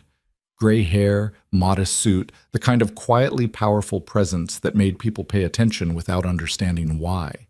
Lucas Grant crossed the room with a slight smile, stopping beside Ethan as if they'd planned to meet here all along. "I heard there was a party," Lucas said. "Couldn't resist." "You keep crashing my reunions." "Someone has to. You still don't know how to take credit for your own accomplishments." Lucas surveyed the room. "This is good, though. Being here. Showing them who you've become without needing to prove anything." "Is that what I'm doing?" "That's what you're doing." Lucas nodded toward Sarah and Sophie, who were laughing together across the room. "Look at what you've built, Ethan. A career that matters. A family that loves you. A life that reflects who you actually are, not who someone told you to be." Ethan looked. Really looked. Sophie, radiant and confident, her MIT experience shaping her into the aerospace engineer she'd always dreamed of becoming. Sarah, warm and brilliant, the partner he'd never dared to hope for. Lucas, mentor and friend, the man who had seen his potential when he couldn't see it himself. And around them, a room full of people who had once been strangers and were now something more. Colleagues, friends, witnesses to a transformation that had surprised everyone, most of all the man at its center. "I couldn't have done any of this without you," Ethan said quietly. "You know that, right? That night at the reunion, if you hadn't shown up, you would have found another path." Lucas's voice was certain. "The transformation was always inside you, Ethan. I just provided a catalyst." "That's generous." "It's true." Lucas met his eyes. The man who walked into that gymnasium 2 years ago wasn't invisible because he lacked substance. He was invisible because he'd been convinced his substance didn't matter. All I did was convince him otherwise. "How did you know? That I was capable of more than I believed?" Lucas smiled. "Because I recognized myself. 30 years ago, I was exactly where you were. Talented but invisible, capable but convinced of my own limitations. Someone believed in me when I couldn't believe in myself. They saw what I couldn't see and refused to let me stay hidden." "Who?" "My first boss. A woman named Eleanor Chen. Marcus's grandmother, actually." Lucas's expression softened with the memory. "She died before I could properly thank her, but I made a promise to myself that I would do for someone else what she did for me. When I met you, I knew you were that someone." Ethan absorbed this, another piece of the puzzle clicking into place. "Marcus's grandmother, that's why you hired Marcus's niece as your assistant." "Partly. Jessica is also exceptionally talented." Lucas shrugged. "But yes, some debts can only be paid forward." They stood in comfortable silence for a moment, two men connected by threads of mentorship and belief that stretched across generations. "Thank you," Ethan said finally, "for everything. Thank me by doing the same for someone else." Lucas placed a hand on his shoulder. "The transformation doesn't end with you. It continues through everyone you touch, everyone you believe in, everyone you refuse to let stay invisible." The evening wound down slowly, guests drifting away in pairs and small groups, the energy of the gathering shifting from celebration to quiet satisfaction. Ethan found himself standing with Sarah and Sophie near the exit, saying goodbyes to people who had once been strangers and were now something more. "Ready to go?" Sarah asked, squeezing his hand. "Almost." Ethan turned to take one last look at the room, the familiar faces, the evidence of lives lived and changed and continuing to evolve. "I just want to remember this." "Remember what?" "All of it," he smiled. "The feeling of being exactly where I'm supposed to be, with exactly the people I'm supposed to be with. Sophie wrapped an arm around him. Getting sentimental in your old age, Dad? Getting grateful. He pulled both women closer. There's a difference. They walked out together into the warm night, leaving the reunion behind, carrying its memories forward into whatever came next. The drive home was quiet but full, that particular kind of silence that happens when people are so comfortable together that words become optional. Sophie had caught an earlier flight and was already asleep in the guest room. Sarah drove while Ethan watched the familiar landscape pass by outside the window. "What are you thinking?" she asked eventually. "I'm thinking about how strange life is, how the worst moments can lead to the best outcomes, how the person you're most afraid to face can become the catalyst for everything that matters." "Miranda? Miranda, the reunion, all of it." Ethan turned to look at his wife. His wife, still a concept that filled him with wonder. If she hadn't hurt me, I never would have become who I am. If I hadn't been invisible for 20 years, I never would have appreciated what it meant to be seen. Sarah nodded slowly. That's what integration looks like. Not erasing the past, but understanding how it shaped you. Finding meaning in the pain. Is that your professional opinion? That's my personal experience. She reached over and took his hand. I went through my own dark years, Ethan. My own seasons of feeling invisible and inadequate. And coming out the other side, learning that survival isn't just about enduring, but about transforming. That's what made me who I am. We found each other at exactly the right time, didn't we? We found each other when we were both ready. That's all anyone can ask for. They pulled into the driveway of the house that had become their home. The lights were off except for the porch lamp, casting a warm glow across the front yard. Everything looked exactly as it always had, yet somehow different, richer, more meaningful, infused with the weight of everything they'd built together.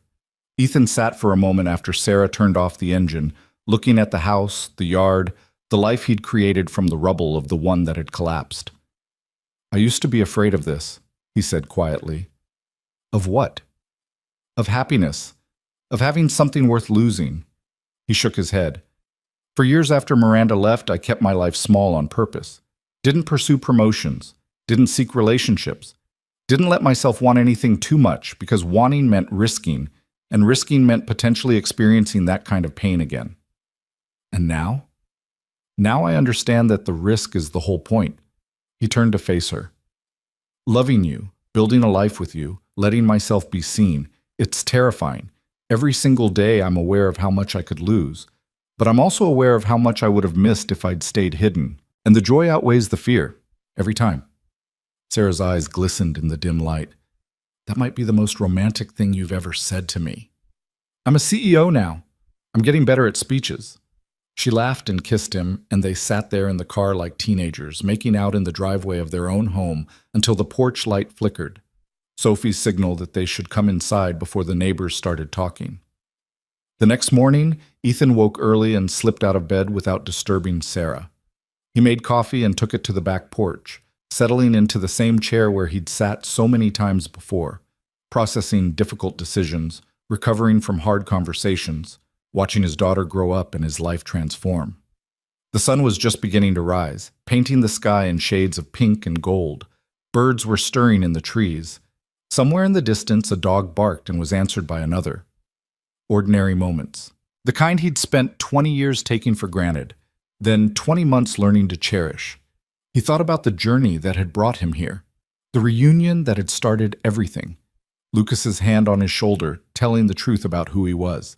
The CTO announcement that had changed how the world saw him. Sarah, who had changed how he saw himself. Sophie, who had never stopped believing in him even when he couldn't believe in himself. And Miranda, whose cruelty had broken him and whose evolution had shown him that broken things could be remade. He thought about the lessons he'd learned. That visibility wasn't weakness, but strength. That vulnerability wasn't risk, but connection. That the stories we tell ourselves about who we are can be rewritten if we're brave enough to pick up the pen. He thought about the future stretching ahead. More challenges at Grant Technologies, more growth with Sarah, watching Sophie launch into her career and eventually start her own family. There would be difficulties. There would be setbacks. There would be moments when the old voice tried to whisper that he wasn't enough, that he didn't deserve this, that it could all be taken away. But he knew now how to answer that voice. Not with argument or evidence, but with presence, with showing up, with making the choice every single day to be visible rather than invisible, to engage rather than retreat, to live rather than merely exist. "You're up early." Sophie appeared in the doorway, wrapped in her favorite oversized sweater, hair tousled from sleep. "Couldn't sleep. Too much to think about." "Good thoughts?" "The best kind." He patted the chair beside him.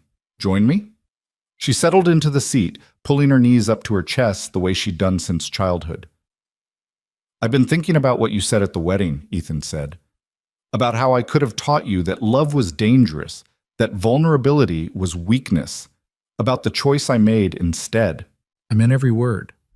"I know, but I want you to know something else." He turned to face her. "The choice I made, to love openly, to be present, to believe in the possibility of good things even after everything fell apart, I didn't make it for noble reasons. I made it because I couldn't stand the alternative, because the thought of you growing up afraid of love the way I was afraid of love was worse than any pain I might experience." Sophie's expression softened. "You made it for me. I made it for both of us, but you were the reason I found the strength." He reached over and took her hand. "You saved me, Sophie. Not just once, but every day of your life. Every time you smiled at me, every time you asked for help with homework, every time you fell asleep on my shoulder during movie nights, you reminded me why it mattered, why I mattered." "Dad, I know I'm not supposed to put that kind of weight on a child. I know parents are supposed to find their own strength, their own purpose. But the truth is, I didn't have that strength on my own. I needed you to believe in me before I could believe in myself." Sophie's eyes were wet, but she was smiling. "That's the thing about family," she said quietly. "We carry each other's strength when our own runs out. You did that for me too, you know. Every time I doubted myself, every time I thought I wasn't good enough, you were there, believing in me, showing me what was possible. I guess we saved each other." "I guess we did." She squeezed his hand. "And now look at us. You're CEO of a major company, married to an amazing woman, happier than I've ever seen you. And I'm at MIT studying to design spacecraft, exactly where I'm supposed to be. Pretty good for two people who used to eat cereal for dinner 3 nights a week," Sophie laughed. "Those were good nights. I never minded." "Neither did I." Ethan smiled at the memory. "Neither did I." They sat together in comfortable silence, watching the sun climb higher, painting the world in gold. Sarah found them there half an hour later, joining them on the porch with her own coffee, the three of them forming a circle that had become their foundation. "What are you two conspiring about?" she asked. "Nothing," Sophie grinned. "Just planning how to coordinate Dad's schedule for the next year without him noticing." "I heard that." "You were supposed to." Sophie stood, stretching. "I should pack. My flight's in a few hours." "Already?" "Semester starts soon. Can't miss the first week." She bent to kiss Ethan's cheek, then Sarah's. "Thank you both, for everything. For this weekend, for the wedding, for the past 2 years, for showing me what a real family looks like." "We're the ones who should thank you," Sarah said, "for coordinating everything behind the scenes. Someone has to keep things running." Sophie headed for the door, then paused. "Oh, and Dad, that speech you're supposed to give at the tech conference next month, I already sent your assistant a first draft. You're welcome." She disappeared inside before Ethan could respond. "She's something else," Sarah observed. "She gets it from her father. She gets it from watching her father become someone worth learning from." Sarah moved closer, resting her head on his shoulder. "What's next?" Ethan considered the question. The tech conference, with its keynote speech about ethical leadership. The ongoing challenges at Grant Technologies, where the Prometheus system continued to evolve and new opportunities demanded new decisions. The wedding anniversary coming up, which Sophie was probably already planning without his knowledge. The ordinary days of love and work and presence that made up a life. "Next is everything," he said. "Next is showing up for whatever comes. Next is being visible, being present, being the person I spent 20 years being afraid to become. And after that? After that, we do it again." He turned to kiss her. "Every day, For the rest of our lives. Sarah smiled against his lips. That sounds like a plan. It's not a plan. Plans are for things you can predict. He pulled back to look at her. It's a commitment. To you, to Sophie, to myself. To never go back to being invisible. To never let fear make my choices for me again. I like that commitment. I'm still learning to keep it. Some days are harder than others. That's what I'm here for. Sarah took his hand. That's what we're all here for. To remind each other who we really are when the world tries to convince us otherwise. Ethan looked out at the morning unfolding before them. Ordinary and extraordinary, routine and miraculous. Full of possibilities he couldn't predict and challenges he couldn't anticipate. He thought about the man who had walked into that reunion 2 years ago, terrified and invisible, carrying 20 years of pain he didn't know how to release. He thought about the man sitting here now, surrounded by love he'd earned and success he'd built, and a future that was entirely his own to shape. They were the same man, but they weren't. The transformation wasn't about becoming someone different. It was about becoming more fully himself, shedding the layers of fear and doubt that had hidden his true nature, stepping into the light that had been there all along, waiting for him to find the courage to claim it. I love you, he said to Sarah. I know. She squeezed his hand. I love you too. The sun rose higher, burning away the morning mist, illuminating a world full of promise. And Ethan Walker, visible, present, finally whole, rose to meet it.